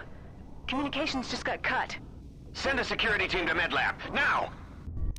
Alright, okay. So the broken Sith person was in the med lab. It looks like they got out, and apparently they came for us. So in the interest of survival, I think it's best for us to not meet this guy. Anything here? Nothing. Let's see if we can avoid him in any way. Think here. Oh, Sith assassin! I'm gonna zap you. I'm kind of enjoying force lightning shock, as it calls here on the basic level. Can't wait to get the force storm already, because it affects like an AOE. It's an AOE and affects a lot of enemies, a lot of targets. Blast door. Anything here? Locked. Okay, magnetically sealed. Can't be opened. We have a level up. Okay, we don't need it right now. Let's just enjoy the ride. See if we can get anything from the footlocker. Heavy combat suit. Alright, so this is an armor, but this is an armor that we won't be using because even though we are proficient with light armor and it gives a lot of, you know, defense bonus and still allows us to be dexterous in that one, it will limit force powers. So we could look like that, but we have to unfortunately, you know, stay with the ropes if we want to use basically all, like most of our powers, like shock restricted by armor. Force push, we could be using that. Scream, we could be using that. So we would lose shock and we would lose burst of speed. But I'm not ready to give up on shock just yet, especially with all the enemies that we are just mowing down with it. So let's go to Padawan rope. We are the Padawan, yeah, with the gun. So let's see. Plastic cylinder. Components. Nothing interesting. But we are here mostly to get more of our friends the Civ. To the end of our blaster, you know. Oh, and they're here. Hey, force push, okay. That worked. He was then, you know, stunned. He was stunned, these little like blue lines was the indication that he was indeed stunned. And he was stunned because Aton is using critical, like a sniper shot. It's indicated by this kind of like animation, and with that he can actually, you know, put a critical on them and stun them. Everyone down. Exactly. All right. We're losing some HP. We're still not at the part where we can easily heal from that, but we might have to do the level ups. Let's just see if there are any items. The escape pods. Any escape pods? All the escape pods have been locked. They cannot be used. Well, it's not. We don't need that. We don't need that, so it's good. At least right now, I think we have a clear way back to the place that was locked before, because we got the orbital drift charts, which means the asteroids near Peragos won't be anything troublesome for us. Makes sense. It makes sense to have a map of where the asteroids are. Asteroid. Very, very difficult word. What is it? Okay, let's level up Kreia and see what kind of skills we can give her. So, threat injury, sorry, stealth, awareness, alright. 2 remaining points, repair, okay. Feet for Kreia. Okay, this is always an interesting choice. So, she doesn't have, like, a lot of combat capabilities. She doesn't even have the basic attacks like flurry or power attack or the critical strike. So like normally she can only attack with her force powers and with the basic attack. She probably will be using mostly force powers. Is there anything that can like do this? There's a regenerate force points. Oh, this is a good one. This is a good one actually. If you are a level 4 space wizard, you can recover your force points, your mana quicker. So yeah, let's give her that. And for powers, ooh, heal is available. It's already level 6, nice. So yeah, let's put heal on Kreia, because we probably won't be getting that on Barnabas. And what kind of, what else we can do? So there's a fear, there's a horror, and there's insanity. Let's do it like that as well. So, because if we put fear on someone, they just gonna, you know, they're just gonna grab their head and do a little animation of being scared. So this can be good. What is the max level in this? So in the first game, the max level was 20, but in this one, they removed the cap. I'm not sure if it's either 40 or higher, maybe. But there's like plenty of levels that you can get. You can get all the force powers, all the feet. Well, not all the feet, but all the force powers. For example, if you're playing consular, I think it might be 40. This is largely, they increased it largely because there are prestige classes in this game. So apart from having the starting class that we have of Jedi Consular, Jedi Guardian, and Jedi Sentinel, there are also ways to improve our characters by going, you know, getting a second class, either light side or dark side themed. So we probably gonna try to get some in the future as well. Level up Aton, nothing here, just skills, so demolitions and security. Thank you very much, Aton. And awareness. Okay, we're gonna see everything. And Barnabas, okay. Let's do a Barnabas skills. So we already know that demolitions and security are covered by Aton, which is nice because we can't provide this on our own. Computer use and repair.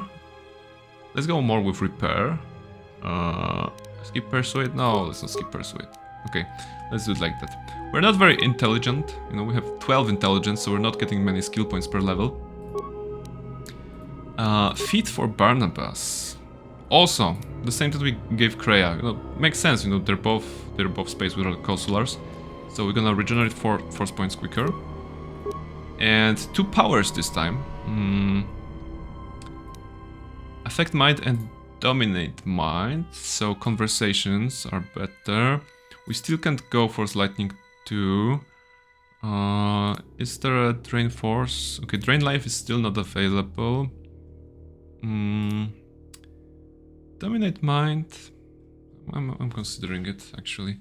So Kreia is giving us this and this for now. Oh, there's Battle Meditation. This is a very fine skill. It was kind of a, you know, legendary tier skill in the first game. One of the characters was basically known for, or famous even, for possessing this battle meditation like technique. But they made an actual force power in the second game here. It's a very nice. It's like a bless it's improved bless basically for the characters in this game. Should Barnabas be using that? Barnabas, so far, he's very offensive in the force powers. He's not very defensive. But I've gave Kreia other stuff, so maybe we could go with Battle Meditation. It's universal, so it keeps us in the balance, maybe. Let's go with this one. We still have 1 more power, so we can just go. So this will be like Barnabas's way to support the party. He will be using the Battle Meditation, and Kreia will be covering like other stuff, Force Aura, Force Valor, stuff like that. Provided that, of course, Kreia will be traveling with us. If not, we'll at least have something on the main character, yeah? Because we have to have Barnabas in the party, obviously. So at least there will be some support. Because Burst of Speed and Master Speed is not available. Actually, I should probably move myself here so that you can guys see the trees more clearly. Yeah, maybe we can also go Dominate Mind. Because we don't need any more offensive powers. We have both Shock and Force Push and Force Scream. Stun is nice. Not Stun Droid, but Stun, because it evolves into Stasis Field, sorry. And it is very nice to have it. But yeah, well, let's go with Dominate Mind. I can't wait to use it actually. Usually I would just build a character first, thinking about supports and stuff like that. And I think I would miss like some early game dialogues that involve Dominate Mind. You know, doing this thing, forcing someone to do your will in the dialogue. So maybe we can grab some nice dialogues that way. Accept. Okay, so we are level 6. Very nice progress. And we are going, which was the way? So those doors were closed. Okay, this way. So yeah, I like that Barnabas is kind of balanced. He has a gun, he has a sword, he has force that can do damage and support allies. A very balanced playthrough. I remember on the first stream that was like one of the calls to do it, the kind of a neutral stuff. So I think I'm keeping faithful to that for now. We just need to figure out which characters we like and we don't like, so we can just go some nice or naughty dialogue lines on certain characters. Repair kit. Okay, we don't need that for our character. Let's see what's here. Food locker that is locked.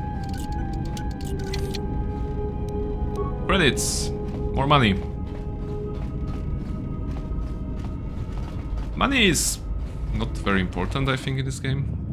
Ooh, cutscene. What's that? Are you all right? I just need a second. This was my room. This was your room? When? Before I lost consciousness and woke up on Paragus. We do not have much time. Whatever you intend to do it quickly. Alright. A footlocker is opened.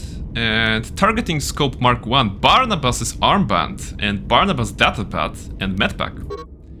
Barnabas, you are requested to report to the Harbinger Medical Bay for routine examination. The routine is automated. Simply insert this datapad into the medical computer to receive your injections. Alright. But you also got an armband. What does it do? So instead of one of the shields, let's drop the shields, actually. Let's... Barnabas' armband. Constitution +1. Oh, okay. So if I combine +1 from this constitution and then go with the cardio package here, we're gonna get +2 constitution, which puts us at 16. So it should give us better fortitude and more vitality, right? 79 with this and that. 73. All right, 6 points more. Makes sense. 6 levels, one per level. Let's go. So 1 constitution.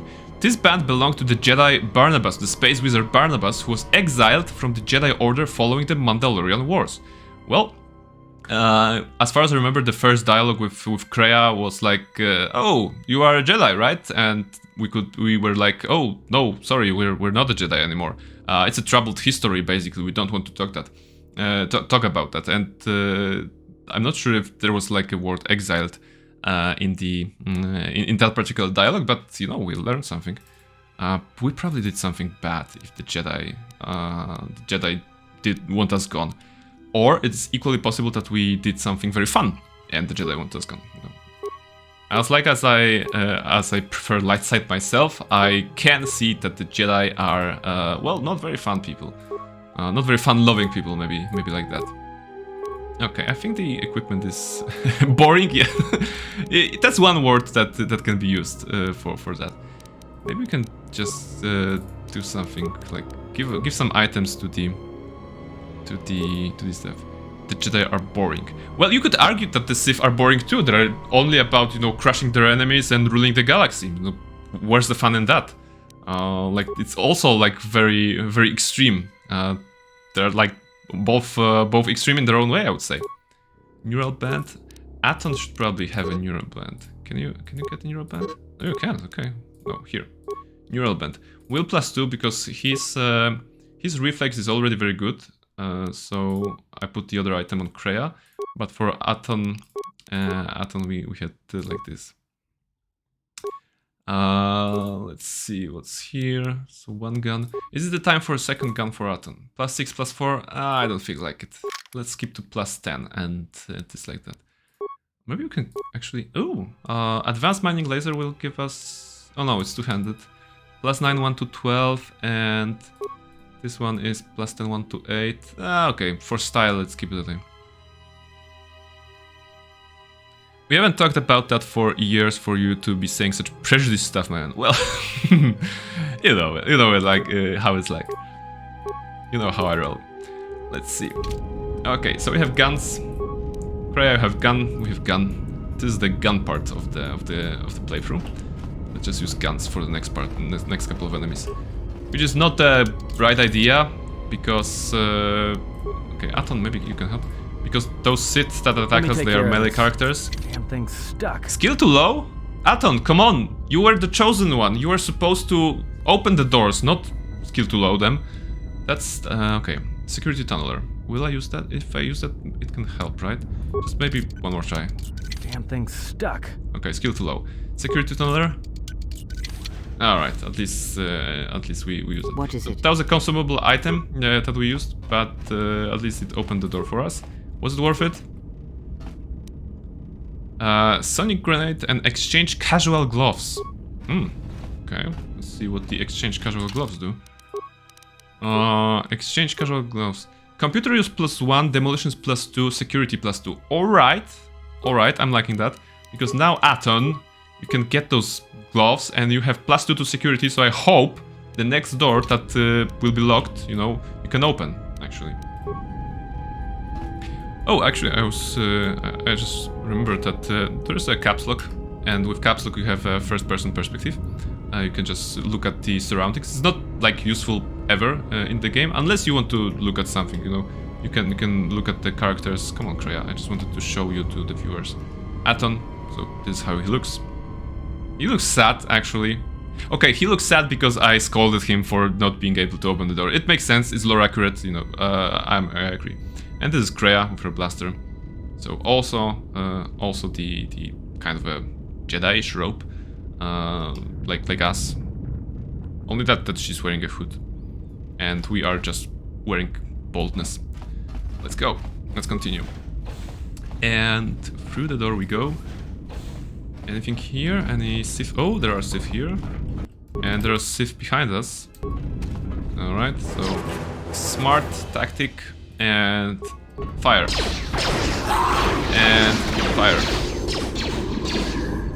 I know that shooting in melee is not the wisest thing to do, but like I said, you know, this is the gun part of the game. Time to take you down to size. Alright, okay. Did you see that? You know, he was like 15 centimeters away from the guy and he shoots over his head. This is like XCOM accuracy, you know, 97% to hit XCOM, and then, you know, it goes to the other side of the planet. Credits. Room. Your cabin is here, and here's something else. Medical bay. We should go to medical bay. We were told that we get 3 items from the computer. So medical bay on the right, and on the front, ooh, a long corridor. Let's see.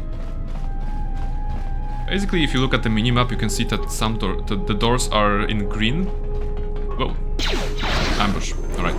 The doors are... Can I throw a grenade at them? There's like 4 of them here. I know we are here as well, but... Yeah, it was fun. Oh, no, it was not fun. Like, low HP. Come on, Kreia, heal us. Please, more heal. I hear you. He said I hear you, but it kind of sounded like I heal you, which is very nice. Yeah, okay, I just wanted to throw a grenade at a group of enemies. You know how it's like. When you see a group of enemies, you just throw a grenade. But what I was going to say is that there are doors that are green, and that's how we know they're like regular doors. If they are blue, that means they are going through the through another towards another area to the next map, and it's, you know, it helps with exploration. We can just freely explore every corridor we want, as long as we're not getting into blue doors. All right, so Barnabas KotOR tank. Do you wish to heal yourself? Yes, I'm gonna enter the tank. Your wounds have been healed.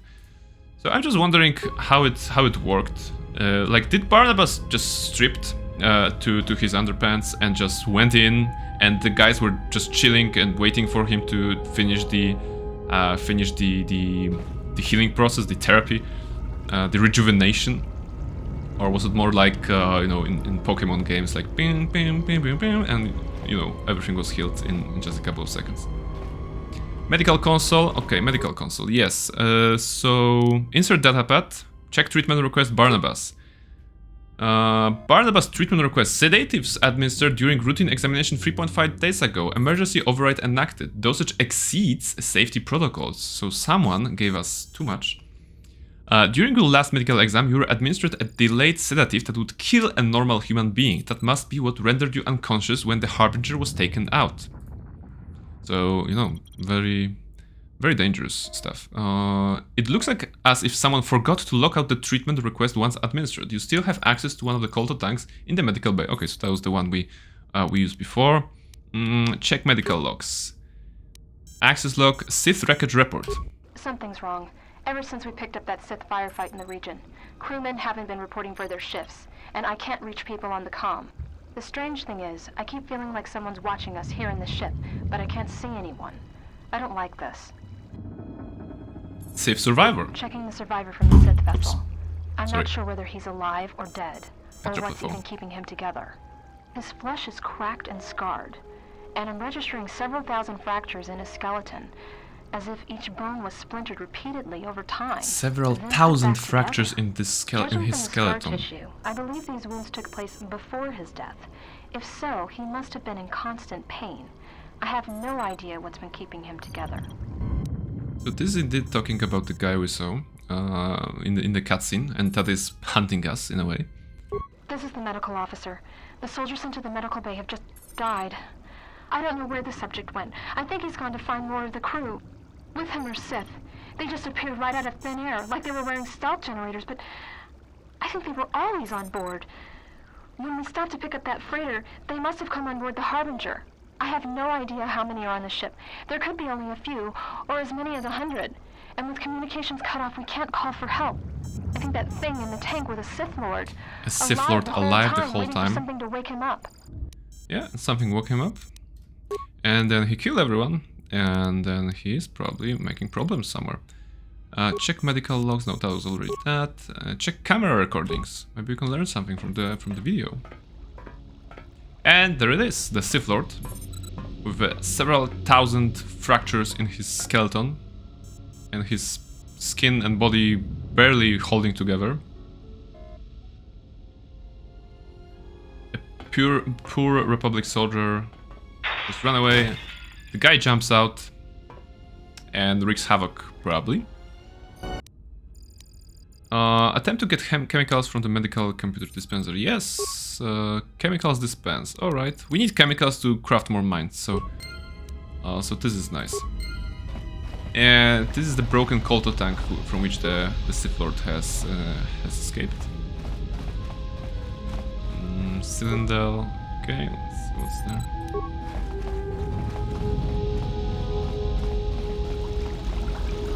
There is a damaged medical droid. Okay. We are good at repairing droids. I'm not sure if we have parts, but maybe we can. Wait, actually, can you craft parts or no? You can't. Right? Just stimulants, mines. No, of course not. Okay. I was pretty sure you can. All right, damaged medical droid. Talk to me. 2 repair parts to reactivate you. Well, the idea with repairing stuff is that if you repair stuff, you get XP for using the skill. So it's not a bad idea to just spend some repair parts for repairing stuff. But 2 out of 4 that we have. Okay, let's do it. Let's reactivate the droid. The medical droid is now active and its medical circuits have been engaged. It will follow you and attempt to heal you if you get injured. Alright, so we got a pocket healer right now. Thank you very much. At the price of 2 parts. Not bad, I would say. And hopefully it will prove useful. At least for some part of the... This blaster is locked. Okay, it's locked, then... We didn't discover this part yet. I'm just opting to go there, because as you could see, the Sith assassins are sometimes, most often, scripted, and if you go to certain places, they will ambush you because the game told them to. So I just want to make sure that this is openable, and probably you go here, you grab this body, you learn that this door is open, not open, and you turn around. Are there Sith? And there are Sith. Precognition. Force precognition. And let's go with more guns. Aton, you are low on health. But as we learned, he cannot go down if he is... Oh no, he actually can go down. Wait, so what was that skill of his? It's like, as long as he's not the last member, he can go down. Time to even the odds. Oh, he's up. He's up. And there's a droid healing. I don't know. Let's heal up. Can he heal up us to the full, or what is your capability, droid? Can you just, you know, give more heals? Please administer more healing. Is it on cooldown or whatever? By the way, there was something about Aton. I have to check it out. I think it was in his feet, right? Spirit. Whether it's a survival instinct or sheer resolve, Aton won't give up. When knocked unconscious, there's a chance. Oh, alright. So So it wasn't accurate what the game told us earlier, I think, or I read it in the wrong way. When knocked unconscious, there's a chance he will get back up, ready for some action, provided someone else in the party is still standing. If he returns to the fight, he will come back with 10% of his vitality restored. Alright, so he basically has a self-res, like a chance for a self-res. Valuable fighter, you know, he can tank, he can die, he can go up, tank some more maybe. If we make him a more melee character. But for now, let's just explore the ship some more. And just see where it leads us. Also, actually, we're getting into a lot of fights. And I just realized... Oh, hello, Sith. I just realized that I haven't like saved the game in a long time. Well, at all, since we started. So we only have an autosave of sorts. Come on, zap you. I dare approach me. So I think it might be wise to actually save the game. First, let's just heal up. Kreia, you have a lot of force points. Why you don't heal? Come on. Oops. Heal. Thank you. And thank you, droid. Yeah, let's save the game, just to be sure. I wouldn't want it to, you know, break something. Let's do a new slot. Yeah, okay. Partially because it's an old game, so you never know when it may crash. Hopefully it won't, but you know. Security. Okay, Barnabas is opening them, even though you have one security. The reason for that is in the D&D 3rd edition, there is this rule that if you are willing to spend, I think, 1 minute on doing a certain task, you can you don't have to roll a dice to just get the random result. You can treat it as if you have rolled 20, so the highest number on the D20. So this is why Barnabas can open stuff, because we are not in combat, we're not actively in combat, so the game assumes we can take as much time as we need to get it open. So he rolls 20 and adds +1 or plus whatever, which is probably more than the DC, the difficulty class of those closed cylinders or closed footlockers. However, if we were in combat at that time, because for example the Sith would follow us here and you know there would be fight ongoing, so there would be like a combat mode engaged, we would get a message failure, because likely failure, of course, because at every turn the game would actually roll the die to see what kind of number we got. Oh, hello. Oh, I missed the opportunity to showcase that actually. Focus. Let's go melee. But I don't feel so stupid shooting at them rambling. Let us end this. Kreia is doing well. The blaster.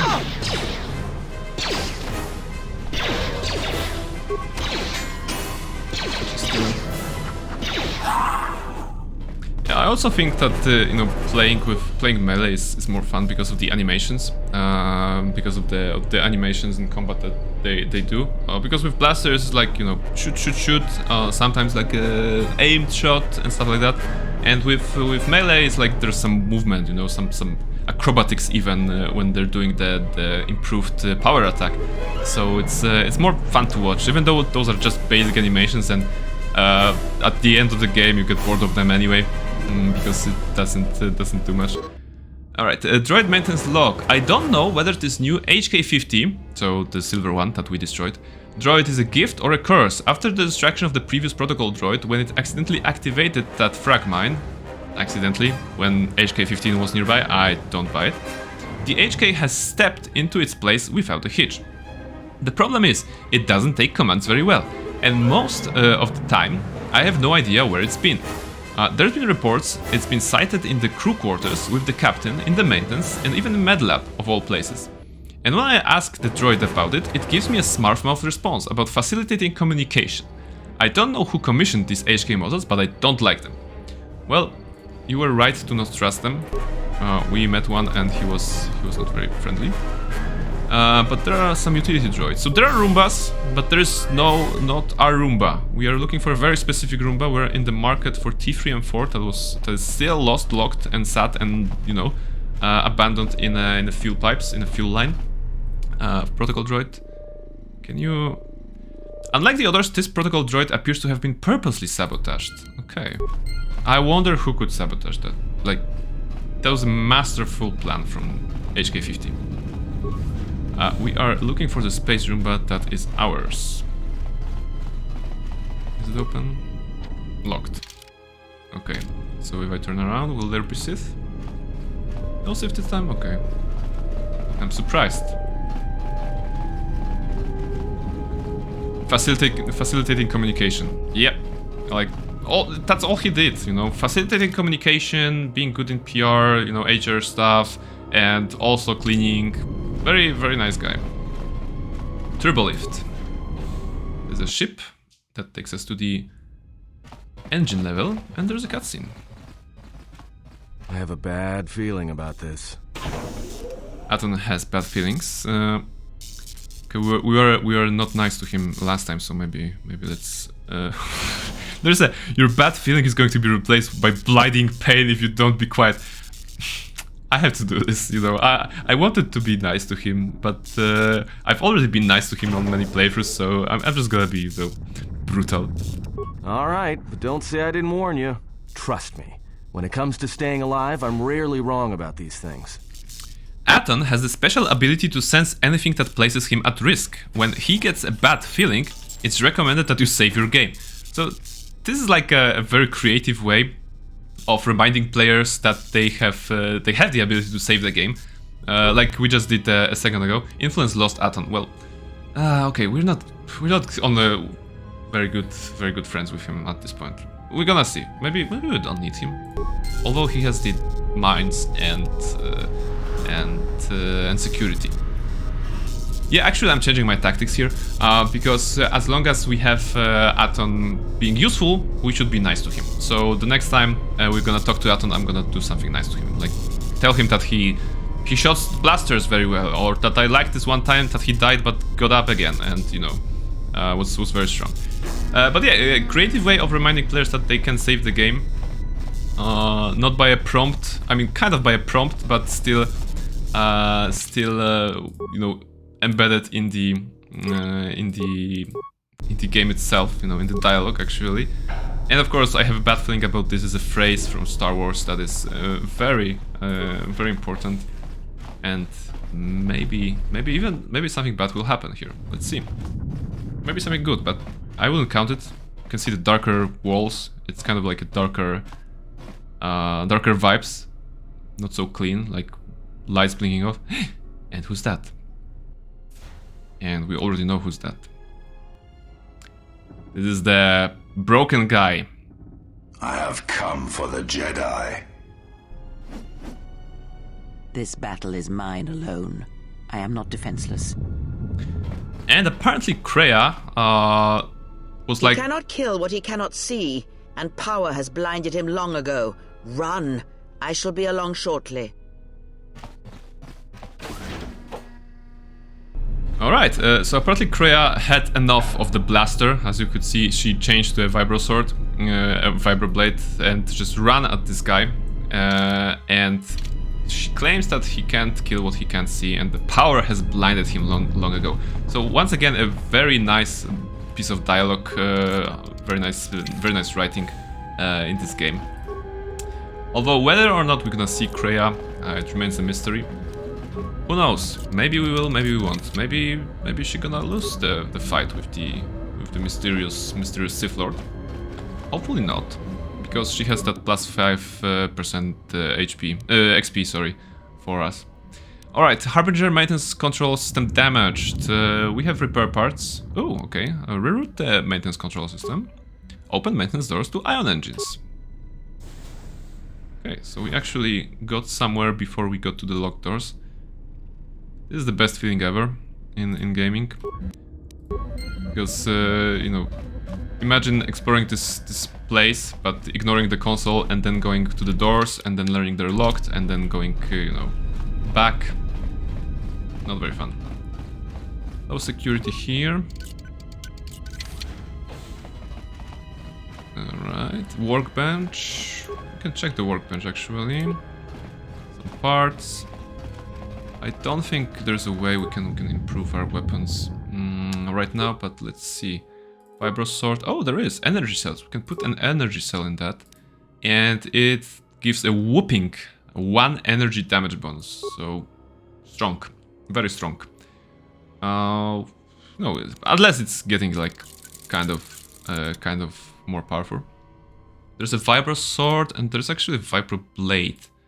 But vibro sword is better, right? Physical 2 to 12, vibro blade, vibro blade. Every little helps. Yeah, every little helps. You never know when you're gonna need to do that 1 more damage to kill the boss or to kill the enemy. It's the difference between you know, hitting something very hard with a critical hit and then hearing from your dungeon master that his HP is red and blinking. You almost have it, but it actually, if you roll like 2 more, if you had rolled 2 more, it would be downed. That's my time for tonight. Thanks for the stream, and yeah, thank you very much, Good Hero, for coming. I'm very glad that I could showcase some more on KotOR to you, and I hope to see you next week. You know, same place, same time. We're gonna be playing this until we're gonna discover all the mysteries this game has, and you know, either destroy the Sith Lords or become Sith Lords. It remains to be seen. So take care. Thank you very much for joining. All right, what else do we have here? Heavy combat suit, no. Minor uniform, no. Weird. The thing with the Jedi robes is that you can't improve them in any way. There are certain armors that are, you know, they're armors technically, but they are not limiting the force powers. So it's actually nice to have them, and they can be improved. So there's like a couple of items I can think of. Hopefully we can find one to just, you know, look cooler, because admittedly, you know, brown, you know, it looks good on Obi-Wan and stuff like that, but what doesn't look good on Obi-Wan? So yeah, so I hope that we can get something more interesting very soon. The looks are important, you know. The drip, main ion engine control. What's that? Activate engine maintenance procedure.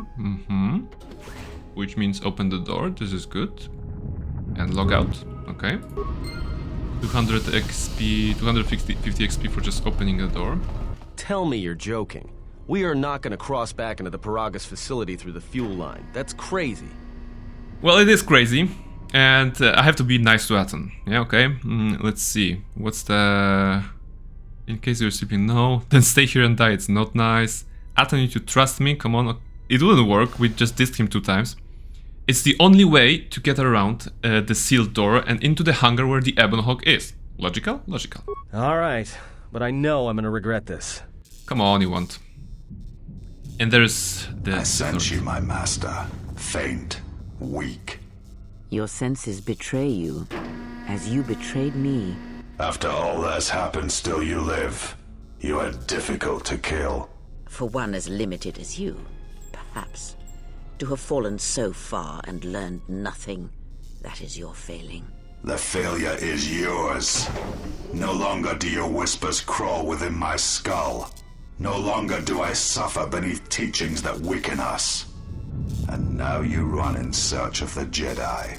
They are all dead, save one, and one broken Jedi cannot stop the darkness that is to come. Perhaps we shall see. And an actual lightsaber. This is nice. And a hidden Kreia. And Kreia's head got cut off.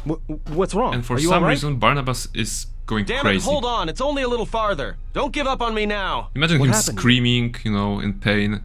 My hand felt like it was being dipped in molten carbonite. You look fine. Come on, we need to keep moving.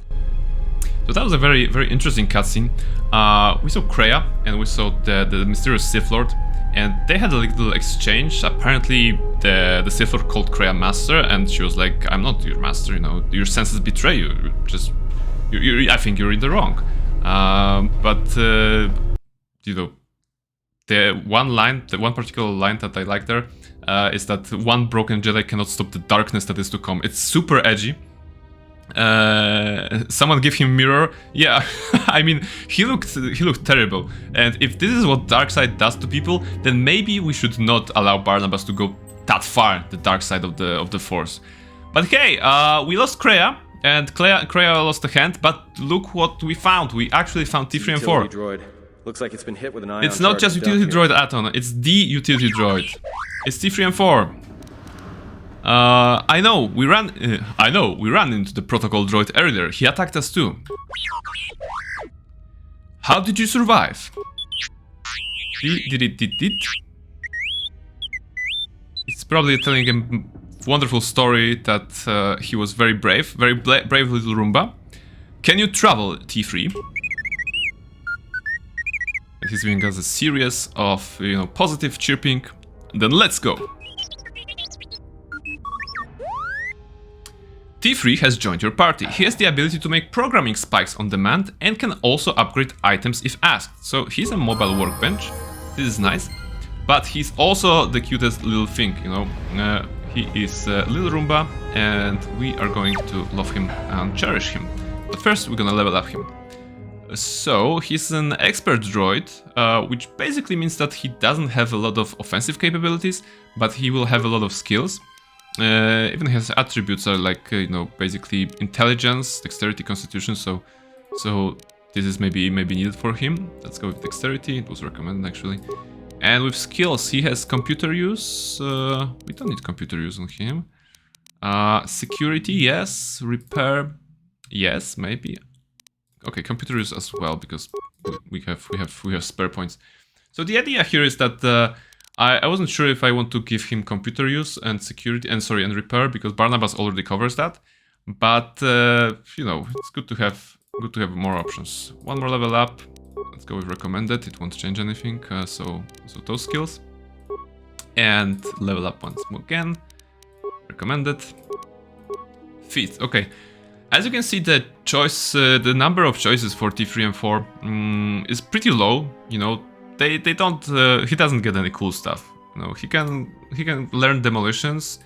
He can be stronger or some better in certain aspect, but he definitely won't be like a fighter. So giving him 2-weapon fighting is not needed. He may be using a blaster, but +1 attack bonus doesn't change anything. What else? Dual strike. Dual strike is interesting.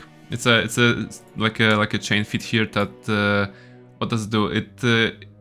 This character has advanced training using teamwork to defeat enemies. When attacking an enemy that another party member is also attacking, the character gets a +2 bonus to hit.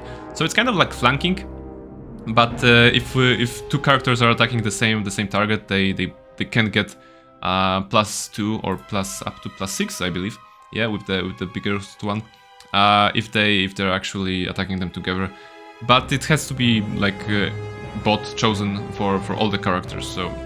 So yeah, well, let's go with something that improves his skills. If he has if his use is his skills mostly, then let's go with this one. It's gonna upgrade his repair, security, and computer use. Accept and tells it.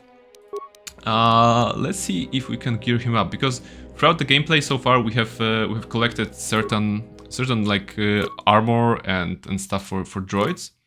So this gives him +4 to defense. This gives him like a shield. This is alright. We're gonna keep the droid shock arm. We've been using that in that part when we were controlling T3 and 4 beforehand. So we're gonna keep that. Surveillance upgrade, awareness +3, demolitions +1, dexterity +1. Okay, let's put everything we have. Regeneration 3. This allows him to self-heal, which makes sense because things like force heal won't affect him. Also, we don't have Kreia, so we don't have force heal. So maybe just give him that. Optimize information. Okay, computer use. Let's go. And this we have some like Ion Striker, Flamethrower, some extra ways to attack. However, they have limited uses, so I was never a fan of those.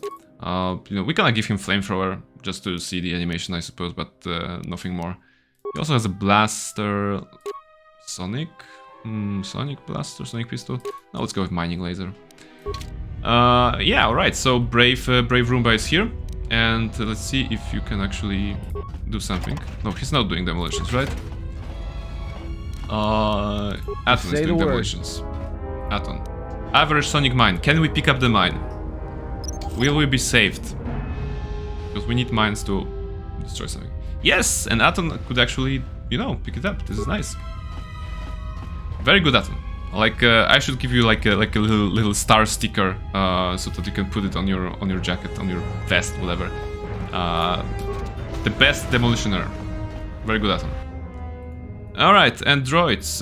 Droids on the right. So let's destroy them. 30 damage. Oof, that's nasty. All right. We're level 6. He's on his healing. Destroy him. Destroy everything, guys. They're far away. Okay, they can shoot. Alright. Well, they lost the line of sight. And they lost a chance to destroy us. To dismantle that droid. Level up for Barnabas. This is good. But first, let's collect some items. Alright. Adrenal stamina. So very brave T3 and 4. Nothing here? Okay, nothing here. Remains. Quick, come on.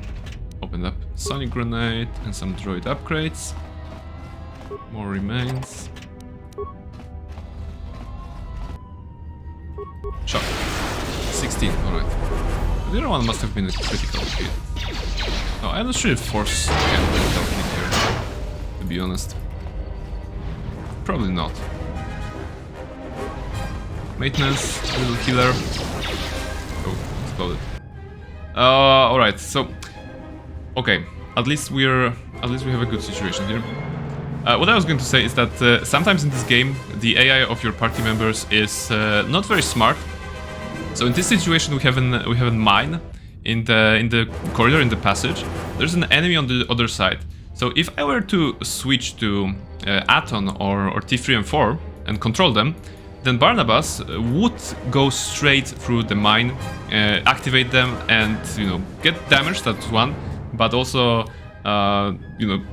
rob us from the opportunity to actually recover that mine. So I'm glad that I put blasters on Aton, because right now we can probably wait here. Maybe shock on that. They can shoot. Okay, they're throwing grenade at us. It's okay. Actually, no. Oh. Okay. This is what I was trying to avoid.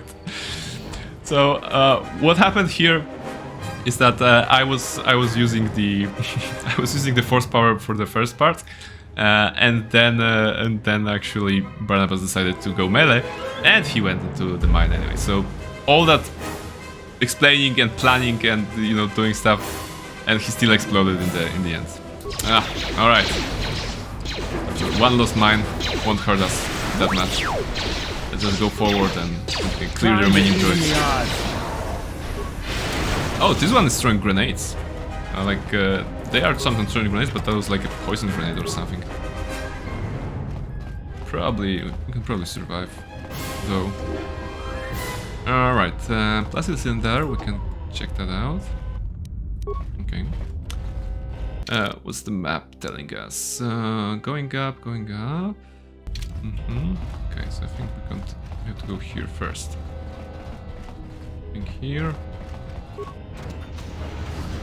Alright, and this is the mine here. Just say the word. Aton. I'm saying the word. Please recover this mine. Magical word, please. It pays off. Okay, we can actually play as Aton for a while. Oh. Barnabas will be going straight into the fight, destroying those robots. Alright. Very nice. I feel that we've gotten much stronger.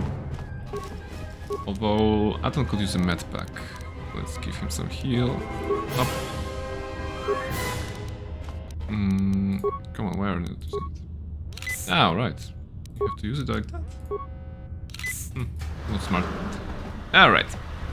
So we are healed. And we can progress. Yeah, I think we're doing a good job here. Not dying, destroying robots, looking good. Hopefully we can get to Ebon Hawk and escape from this place. Emergency field station, alright. Shut down emergency field to exit ramp. Success.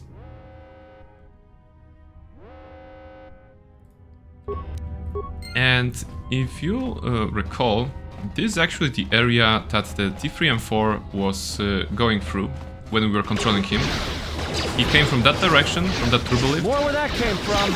Aton, you have low HP. More where that came from. Alright. So T3M4 came from that direction that we can see on the other side of the corridor, not the other end. And he was interacting with that console right there. And after interacting with that console, he was shot by the HK assassin droid and dumped into the fuel line in which we found him. And saved him from certain destruction and death. More where that came from. Alright. Aton, you are super low on HP. Let's just give you some heals. Come on. You're not very tanky, are you? Actually, you're not very tanky. Can we give you a better armor? Because you have... Aha, okay. Not really. So Aton, instead of clothes, he has Aton's ripped jacket equipped. Like item and armor that is usable only by him. Which already gives him defense bonus +4 and saves +2 to all saves, so it's very nice. If we went for heavy combat suit, we could get like +5 to defense, but we would lose the +2 save. So for time being, I think his own jacket is the best armor he can have. Let's see. So droids here. There are some energy fields here which I don't believe we can go through. Yeah, containment field. It's locked. And looking through those windows on the other side, like that particular room in front of us was the room when we first met the HK assassin droid. And you can also see the turbo lift down there is locked because there was an explosion in the tunnels, in the mining tunnels. So that's why it's locked up. The explosion that we kind of caused because we were there. But isn't that basically, you know, protagonist's life, just going somewhere and making trouble, exploding things, stuff like that. All right, Pyragos docking bay. So again, this is the area that T3M4 has already exploded, which is why this food locker, for example, is empty because we've been there actually. We've been here. Some extra enemies have spawned.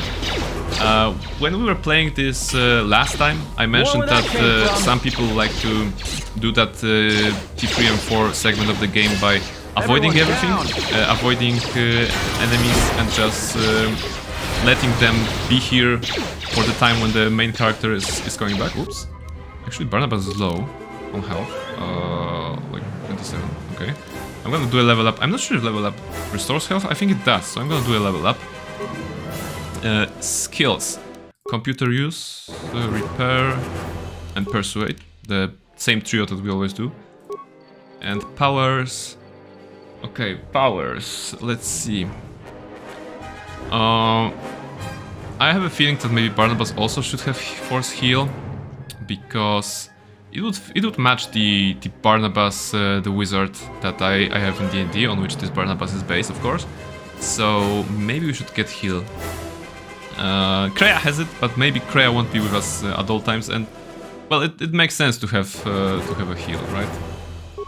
And yeah, okay, that indeed restored our HP, which is nice. It didn't restore the force points. That's not nice. That's less than nice. Just destroy them. And it looks like the party members are also leveling up, so we're gonna grab that real soon. And yeah, since like I was saying, some people want to skip the fighting when they're playing T3M4, so that there are more enemies here, and that the actual XP that you can get from those enemies goes straight to the main character if they want to maximize the level they can get. So yeah, this is it, and we're gonna see. Just say the word. We're gonna see what's next. Level up for Aton, sneak attack, higher level. He's our demolition expert, security awareness. That's good. And T3 and 4, level up, skills, and computer use, repair, security, and awareness. Okay, they're kind of like very similar in that regard. So we probably won't need both the Roomba and Aton on the party. But yeah, let's just roll up and play some Roomba. Through the window we can see the hangar and the Ebon Hawk that was repaired after the damage it suffered. And as far as I remember, we don't need to go anywhere. Okay, Aton, what's up? Do you have a bad feeling? The T3 and 4 is doing beeps. Whoa, slow down and repeat that. Aton asked, what is this piece of junk saying? I'm not sure what the dialogue skipped here. He said that he can open the door to the hangar. He just needs to access the hangar terminal up on the platform. How can you even understand that noise? Aton asked. I served with a lot of utility droids in the, well, many years ago. Alright, so yeah, let's go up. I think this was looted already. Yeah. Emergency control commands. No, not that. Open blaster to hangar 25. One spike. We have computer spikes. And actually, T3 and 4 has 17 in computer use, so he's better than Barnabas in computers and in repair. Mostly because of his class and the feat that he gave him. We gave him he has a high value of those skills. All right, so it's being opened, and the door to the Ebon Hawk bay, the door to the hangar bay where the Ebon Hawk lies, has had its power conduit surgically removed. You cannot slice the terminal or make a workaround for it out of parts. You need to replace the original conduit in order to open it. As luck would have it, we found the conduit in the same place we found the T3 and 4, so we can just replace hangar controls power conduit, like that. And yeah, the door is open. You can progress. Thank you, T3 and 4, you're best Roomba. You can now lead the way. And hopefully we can get out from this place. Let's see. So, shock arm. You can spam shock arm. Fortunately, unlike the okay, I like that T3 and 4 is fighting and they are not in combat, not engaged. I'm not sure why. Like I mentioned, the AI in this game is silly, but it just looks very interesting. They're just watching him have fun and not joining the fun themselves. Yeah, same thing again. Look, they're not approaching. They're not going into combat. Why? Why do you want to? Why are you letting T3 and 4 have all the fun, or actually do all the work? This is not very. Oh, now they're shooting. Okay. Let's see. Now they joined the fight. Barnabas, half HP. I have a feeling that Barnabas should not be going into melee, like a lot. So I may need to play him more, be more tactical. Slow HP. Alright, survive, that's good. Oh, there's more, okay. Heal up first, at least one force. And destroy it. Okay. Okay, there are one more droid there, at least one, so let's first explore this place. Locker. And, okay, some credits. And we can continue. Maybe one more heal just before we engage. Shock. Oh, he resisted it. No damage. More where that came from. Okay, let's do it like that.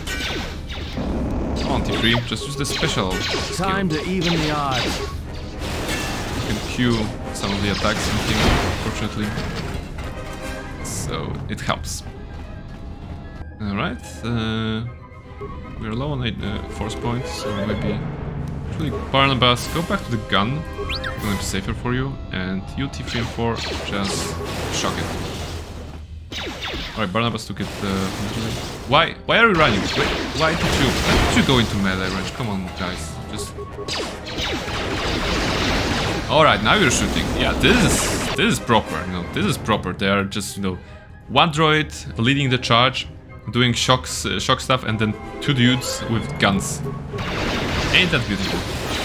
Let's settle this. Spanking. Very brave Roomba. More where that came from. Alright. Okay, so it looks like we have a droid there. Yeah, there's a droid there. But we also have mines. We want mines, come on. Just give me that. And hopefully, since neither Barnabas nor T3M4 are currently melee, if I approach this last mine and draw the aggro, they won't run into the mine. Because it's totally possible for you to, you know, try to recover the mine, and they would still go for you. Okay, it didn't work. Oh, Atom, you are low. No, you're not low. Okay. Ah, because you healed them. Alright. Makes sense. Okay. So this little stuck in the wall. Come, going one of the station, probably. Alright. One's down. Be tactical here. Anything there? No. This is the last one. So, T3, just shock it. And Aton. Alright. Tactics, right? Everything worked. Okay, any loot? No loot from those guys. Let's see. More mine. Go, Aton. Please recover them. See if we can actually see. Can we actually see the amount of XP that we're getting? There was something like. If I hover on the portrait. Oh, okay, I can't see that. Alright. Doesn't matter. It's also in the log. Like there should be a log here. Not skills, like when the journal is, or somewhere. There was like a log in this game. I can't remember where. Messages log, yeah, here. And feedback. Feedback actually shows us what happened in the combat, or you know, in terms of skill use, or what kind of effects are currently affecting us. So in here we can see that Aton success roll recover mine 32 because he rolled 20. Plus got 12 from demolitions, and the DC for picking it up was 30. So barely, only barely, but he can recover those kind of mines. Hopefully we can also level him up in that way so that he can recover deadlier mines. Of course, the DC was 30 because we are on the normal difficulty. If we were on the harder difficulty, it would be I think +5 or +10 even to recover it. So it's good that we're kind of matching this. All right, what's here? More poison gas. The contamination console. We can repair it, or we can do it. So repair it on 10, but let's see. Repair will use 2 parts. What if I do T3 and 4 instead? Will it use 1 part? It will use it. Okay, so it pays off to change party members sometimes, because with higher skill level from T3 and 4 we can actually save a part. So yeah, let's reroute the main console system and access remote camera controls, the contamination chamber. Yeah, I mean, thank you, we see that through the window, so nothing interesting here. Attempt to shut down the decontamination system for spikes. Is there any other way to do this? Open the contamination chamber, that will just give poison gas here. Alright, so yeah, we have 1 breathing mask. Okay, let's use the computer spike. So, decontamination chamber and attempt to shut down. T3 and 4 will do this for us. We're gonna get a lot of XP, probably. At least some. And open the chamber.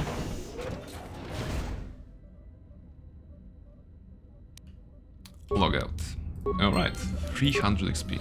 That is good. And let's go forward. Let's go forward. We're getting close to the Ebon Hawk. We lost Kreia along the way. But at least we have Space Roomba and Atom. Let's see. More stuff in metal boxes. And open.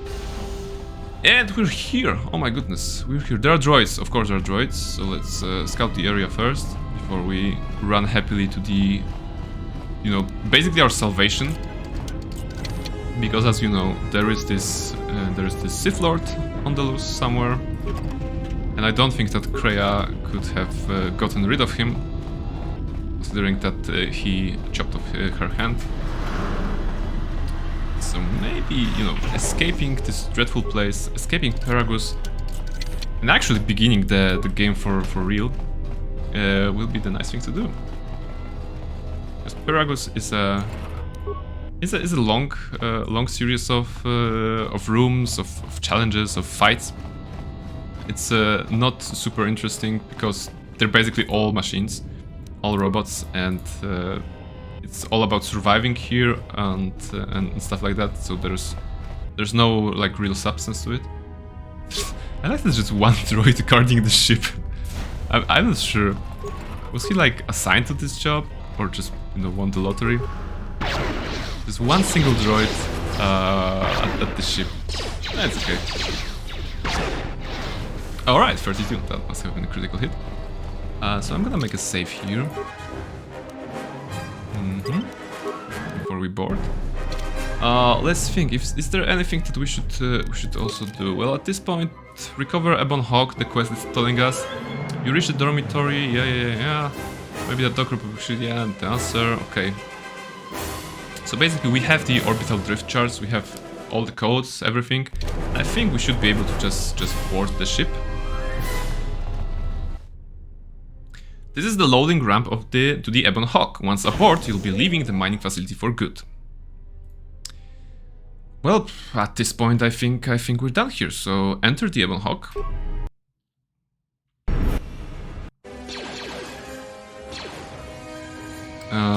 I think we're not seeing a cutscene actually. What is happening here? Maybe you could hear that, but since the game is old, certain things will break sometimes. So what happened here is that we boarded the Ebon Hawk, but we were also like there was a cutscene of the laser gun from the ship attacking, being activated, and we're right now controlling it. It's like a change of pace from the usual gameplay. This is kind of a wave defense. There are guys in shining armor attacking us, you know, shooting at us and trying to make their way to our ship. So hopefully we can stop them all. Press buttons faster. Come on, destroy them. I think there's an achievement. Whoa! Oh, come on! Oh, just in time. Destroy. Shoot. One more there. This is intense, come on. I was playing a basic role-playing game just a second ago. No real problems, no real issues, no real tempo actually. And now they have made a shooter. Okay. Alright, so, woof. Those were like kind of stormtroopers, like Sith troopers attacking us in their silver armors. How did they get there? I'm not sure. Maybe they were also hidden in the like, you know, glove compartment of the Harbinger. We are on the Ebon Hawk, and we actually have this right here. We have Kreia, who like kind of survived. How did she get here? We can actually ask her. How did you survive? There is no time. We must leave. There is no time. We must leave. And again, there's a cutscene that is not playing. Let's just skip that. If they hit us, we're dead. But if they keep missing us, we're dead. It's great odds.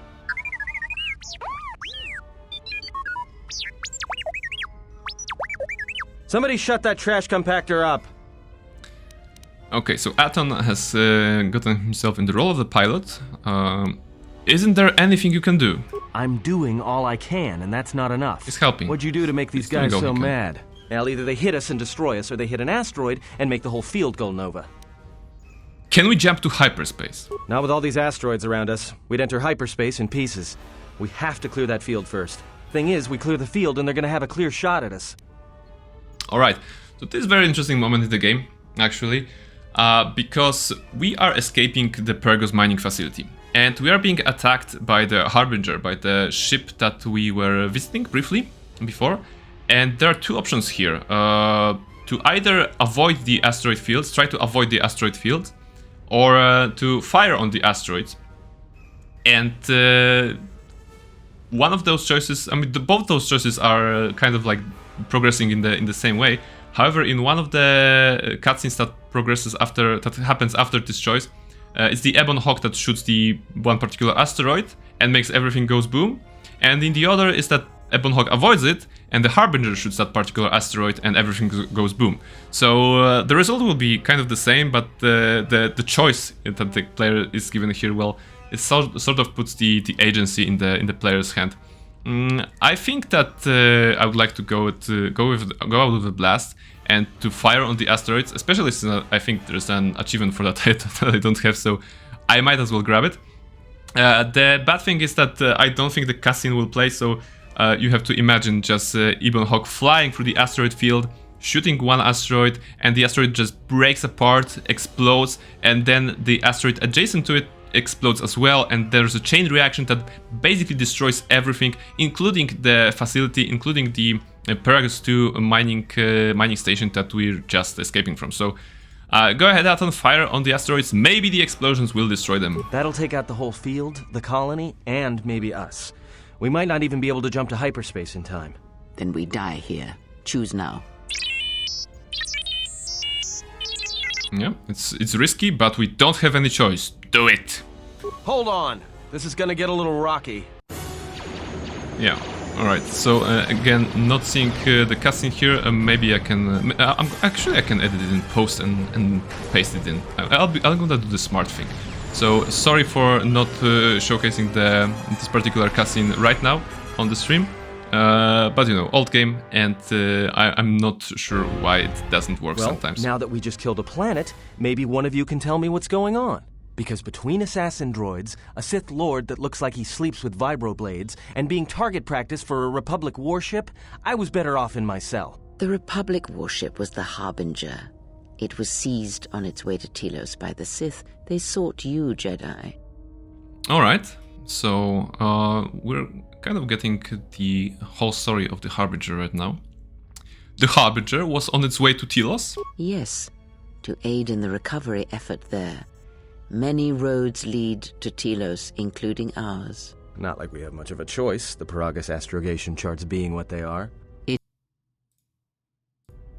Oops. Alright. How did you know I was on board the Harbinger? You were difficult to find, but coincidence was on our side. When I learned that you were on the vessel, I knew the Sith would not be far behind. When we intercepted the Harbinger, it was crippled, drifting in space. It was a simple matter to board the vessel and rescue you. Unknown to me, however, the Sith were already on board. Just as we made the jump to hyperspace, they fired upon us, nearly destroying the Ebon Hawk. How come I don't remember any of this? Whatever occurred on board the Harbinger had rendered you unconscious. Though your thoughts were faint, I was still able to find you.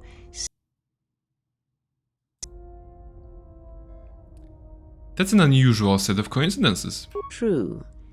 But as one trained in the Force, you know that true coincidences are rare.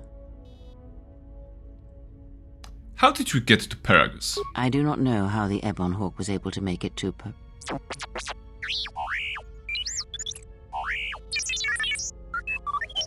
Be silent. We're having a conversation here. Be silent. Such a nice line. Actually, T3N4 is confirming that it was his doing that brought the Ebon Hawk to Paragus. He says he repaired the ship and got us to Paragus. That was the part of the prologue, like a tutorial, the very tutorial mission that we started the game with. Repaired this ship, my eye. Next thing you know, it's going to claim credit for saving our skins. If that little noisemaker says it repaired the ship once, then it can prove it by doing it again. Go on, get! Oh, don't be sad. We got away from the Sith. Now how do we stop them? That is not an easy question to answer. This threat is greater than you know, and I do not believe it is a battle that can be fought. If we don't stop them, they're going to keep coming? No, that's not. I've heard enough. No, They're eager to fight us. I say we fight back. No, it doesn't fit Barnabas. Let's ask her for her opinion. So what do you think we should do? Look, enough with the we already. Oh, come on, cannot Atom. hope Don't to break my triumph heart. against them alone. To stop them, you will need weapons, allies, and a teacher. A teacher? In the end, I fear Well, it may not thank be you enough. that we have you, Kreia. It may be enough. Any enemy can be fought and killed. Or I will not run from the Sith or anyone. Yeah, the fourth option is better here. I feel like it brings out the heroism here. You fought in the Mandalorian Wars, and it cost you everything. Are you willing to sacrifice as much again? Possibly. The Mandalorian Wars were my choice. You are not listening to me. This is not like any field of battle you have ever fought in. We're not Think listening to her. carefully on your choice. Sorry, if teacher. If you choose to fight, if you choose war, it is a path few turn from once the first steps are taken. It carries with it a terrible price. And in the end, you may find you have nothing left to sacrifice. Okay. A Jedi's life is sacrifice. It is small price to pay. No, we're not doing that. If evil is not fought, then we sacrifice the galaxy. No. Only the Sith will pay the price for crossing me. Alright. Alright, but let's try to reason. To be reasonable. If I do not try, then we have lost anyway. Like so many Jedi, you hear, but you do not listen. Alright. You have much to learn. I feel that we're gonna lose some influence with Kreia. Which is fun, because we lost influence with Atom 2 times. So we're not making many friends. We need to be better at making friends, Barnabas. Why are these Sith looking for me? Because you are the last of the Jedi. Once you are dead, then they have won. I am not a space wizard. Not any longer. Whatever lies you tell yourself are of...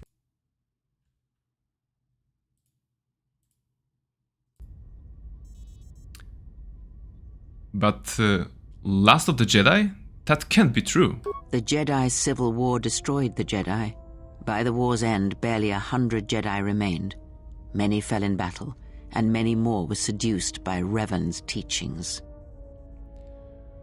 What about the Jedi on Dantooine and Coruscant? The Jedi Academy on Dantooine is nothing more than a crater that echoes with the ghosts of dead Jedi. And the Jedi Temple in Coruscant lies empty. The waters in the Room of 1,000 Fountains have fallen still, in reverence to the fallen Jedi and those now lost. Many Jedi blamed the teachings of the Jedi Masters for Revan's Basically, the fall, situation for and the civil war space that wizard in followed. the galaxy is not good. Like there are none basically. In terms of Jedi, we have no Jedi. Then the Jedi are dead, gone, and good riddance. Oof. Okay, let's go with that one. Perhaps, but they are Jedi no longer. If the Sith have not already slain them, then they will not help you, nor can you help them. But we have spoken long enough, and my wound pains me. If you have other questions, find me in the crew quarters. There we will speak more. Hey, don't stop your long, boring rants on my account. I was just getting sleepy-eyed. Also in private, we will be mercifully free from the opinions of imbeciles and fools. Look, not like I care or anything, but you might want to go check on our passenger, especially with that hand of hers. Yeah, it makes sense. We kind of need some answers, because the Kreia lost her hand, but we kind of felt it. So I'll go check on her. Yeah, then. Dark side points gained. Okay, so I'm not sure which part of conversation netted that. At least we didn't lose influence with Kreia, which is good. Looks like we're going a little bit towards the dark at this point. We have a level up. Let's leave it for later. All right, so we are on the Ebon Hawk. This is the ship that we began the game on with the T3 and 4. But right now the ship is ours, gentlemen. Like in the Pirates of the Caribbean, the ship is ours, gentlemen. So maybe we can just take a quick look at what is here, and then we'll be getting close on time. So maybe on Aton, let's just try to make amends with Aton, because we weren't very nice to him on 2 occasions. So maybe let's just ask him something not nice. like I care or anything, but you might want to go check. Oh, we can't actually talk to him? Alright, so for now Aton is pointing us towards Kreia. So let's go there. T3M4 is roaming freely through the ship. Okay, let's go focus on Kreia right now. Let's see what's there. Maybe we can explore the Ebon Hawk on the next stream, like in more detail. First, let's Have you come for more see answers? the immediate like things that interest us. Your hand. Is there anything I can do? No, that's too nice.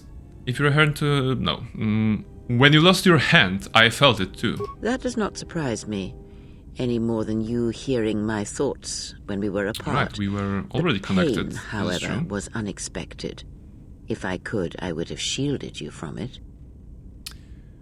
I'm sorry for your loss. Kreia doesn't sound like someone who needs pity at this point. If I could, I would have protected you, like, I don't know.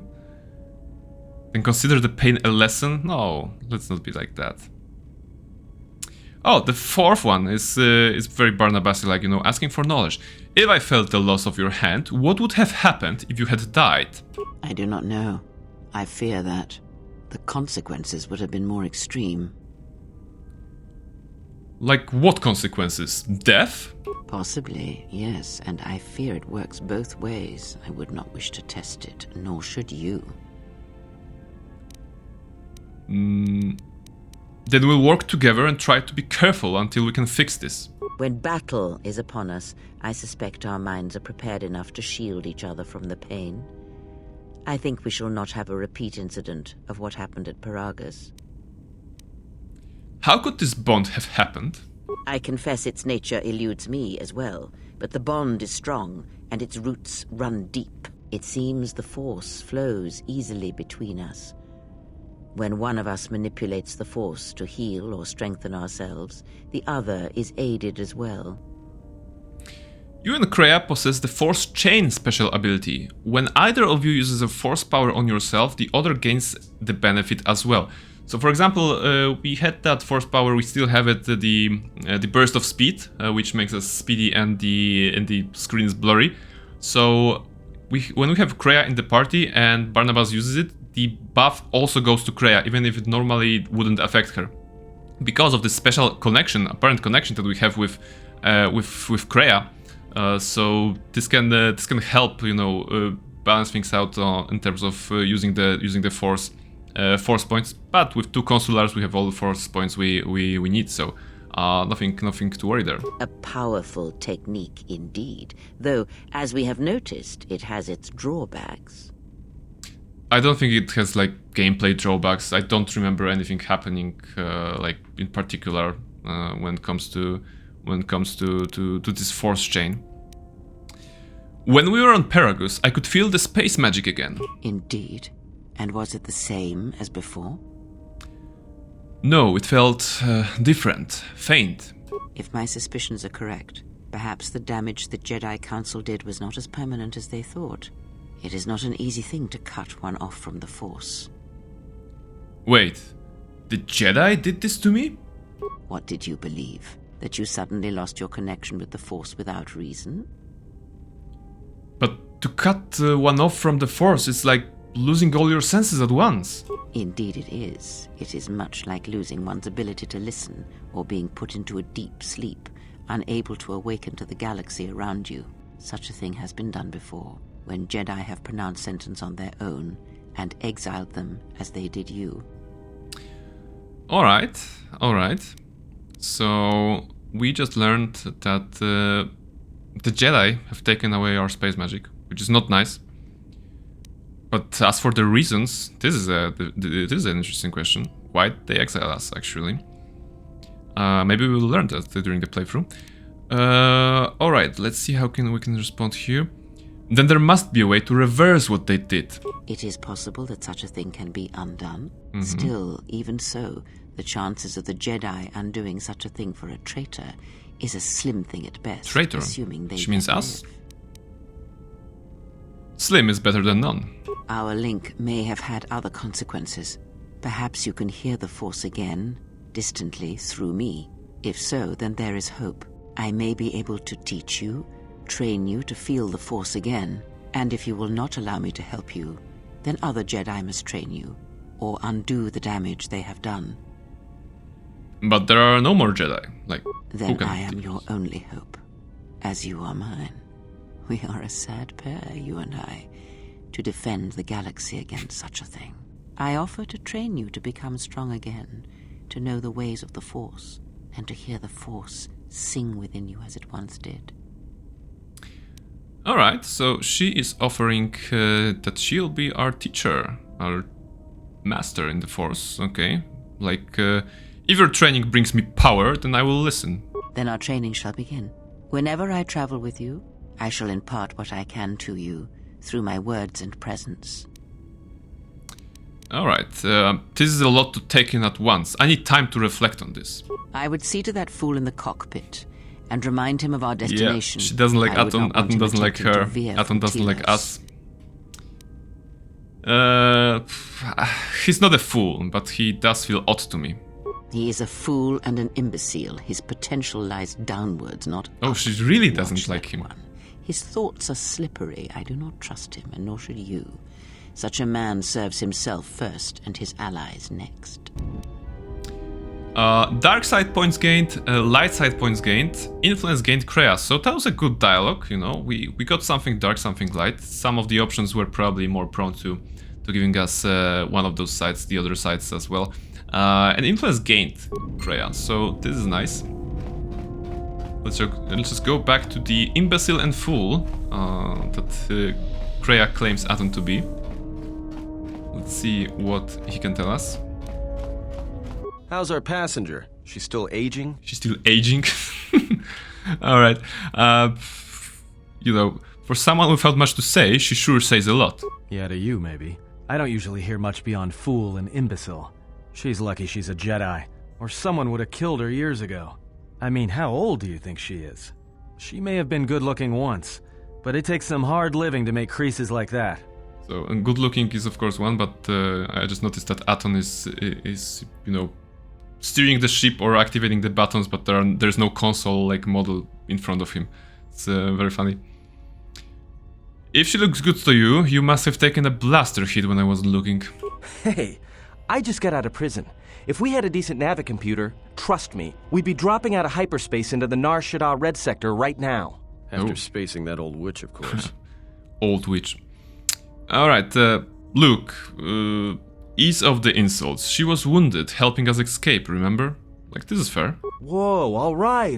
Don't get mad at me. No, I wasn't getting mad at you. Come on, I didn't ask man. her to stay behind and get her hand cut off, okay? I mean, I appreciate what she did and all, but she could stand to lay off the insults herself, you know?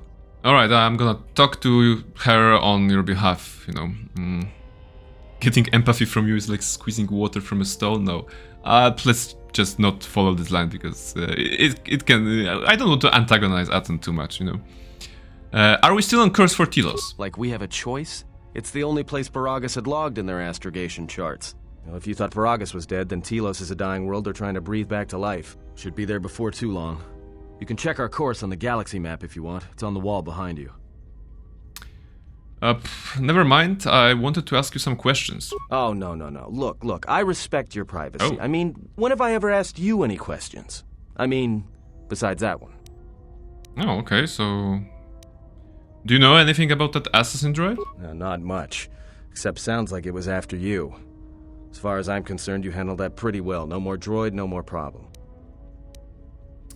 What'll make droids go crazy like that? Yeah, well, you got me there. Look, droids, I don't trust them. I'm just trying to do a That small one we talk, fought, you know, with Atton. some of them are Maybe built he'll like like that. us more. Others just, well, break. In the head. Sometimes conflicting orders cause it. Give a droid too much data or tell it to do something it can't do, it'll crack their behavior module in half. Others just don't get memory wipes and they start going crazy. I like that there's a Speaking of hard which, cut I thought that little to trash T3 and compact is 4. long overdue. Trust me, droids were made to break. And Some most of droids all, are going they're crazy predictable in stupid. T3 and 4 in that. Alright, what did you mean about the galaxy map not being much use? Well, the astrogation system is voice printed and locked down, but that T3 unit is doubling as the astrogation system. You can try to plot a course, but without that T3 unit to perform the calculations, you'd probably plow us into a star. As long as he doesn't steal the ship, we should be all right. Who voice printed the astrogation system? I have no idea. Previous owner, maybe? love to get it overhauled, but that's a major job. Besides, the droid'll be good enough for now. Why would someone lock the astrogation system? Takes all kinds. Maybe someone didn't want anybody taking the ship out of the system, or knowing where the ship had been. Smugglers do it all the time in case the Republic decides to board them. Or so I hear. Alright, forget it then, just stick to piloting. So? What happened? What happened to what? Don't give me that. There were plenty of times back on Paragus where a lightsaber would have been helpful. So where's yours? Ah, where's our lightsaber? Okay, so technically my lightsaber was taken from me by the Council when they, exiled us from the Space Wizard Order. Oh yeah? I thought a Jedi was supposed to be married to their lightsaber. Guess I heard wrong. Were you a single hilt or one of those double-bladed Jedi? So the reason these dialogue options are here is because there's a cutscene, I think, coming at some point in which there is a Barnabas of the past shown. So this is why the game needs the information of how we envision the Barnabas, the main character's lightsaber. And I think for Barnabas, well, it was a single hilt, like he won't be using, or maybe he will be using the double one, but let's go with a single hilt, it sounds elegant. Figures. It wasn't red, was it? And again, the game is asking us for the color, actually. So we can say that the color was red, or, both the blade and crystal were unique. Yeah, unique how? It was a blue, yeah, now we can choose blue, green, yellow, violet, orange, viridian, and silver. So there are a couple of choices that we can choose from, and this particular color will be visible on the cutscene I mentioned in the future. But what color of the lightsaber would fit Barnabas? So basically, in the 5e edition, Barnabas is this golden skull guy with the glowing blue eyes. So I would be more prone to blue, even though the blue is usually used by Jedi Guardians. However, I feel that blue is kind of boring. We saw all kinds of blue, so I want to choose something more interesting for Barnabas. Maybe I'm gonna go with orange. Orange like Hasak's son, whatever Hasak is. But let's go with orange. Must have been something. Sure be nice to have it now.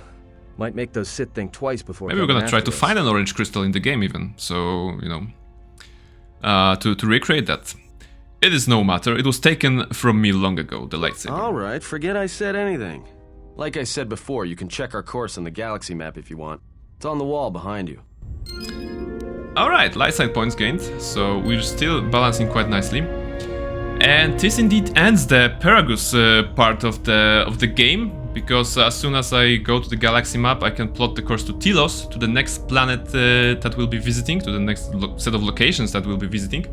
And I think that we did pretty good, we survived the dangers of the mining tunnels, we survived the HK assassin droid, we went into space, we came back, we avoided the poison gas, we played some holologs, we solved some mathematical riddles, mathematical puzzles, and we have gotten ourselves a gun, or a sword.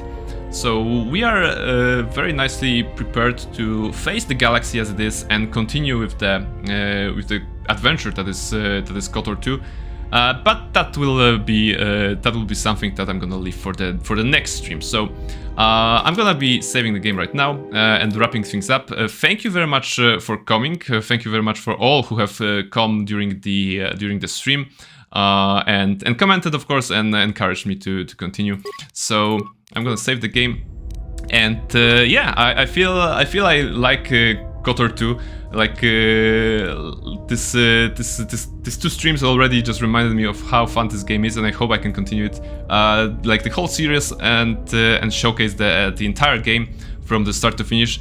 We've made the good progress, I think, and this is indeed a good stopping point. So yeah, thank you very much for coming, everyone. Thank you very much for the words of support that you've given me, especially after my first stream. And I hope that I will see you very soon on the next stream. Same time, same place, and oh, there's even someone still in the chat. So New Model, thank you very much for coming, and thank you kindly for staying towards the very end. So yeah, I hope you enjoyed the stream, and I hope I can provide some quality entertainment next time as well. So yeah, take care, and may the force be with you all. Bye bye.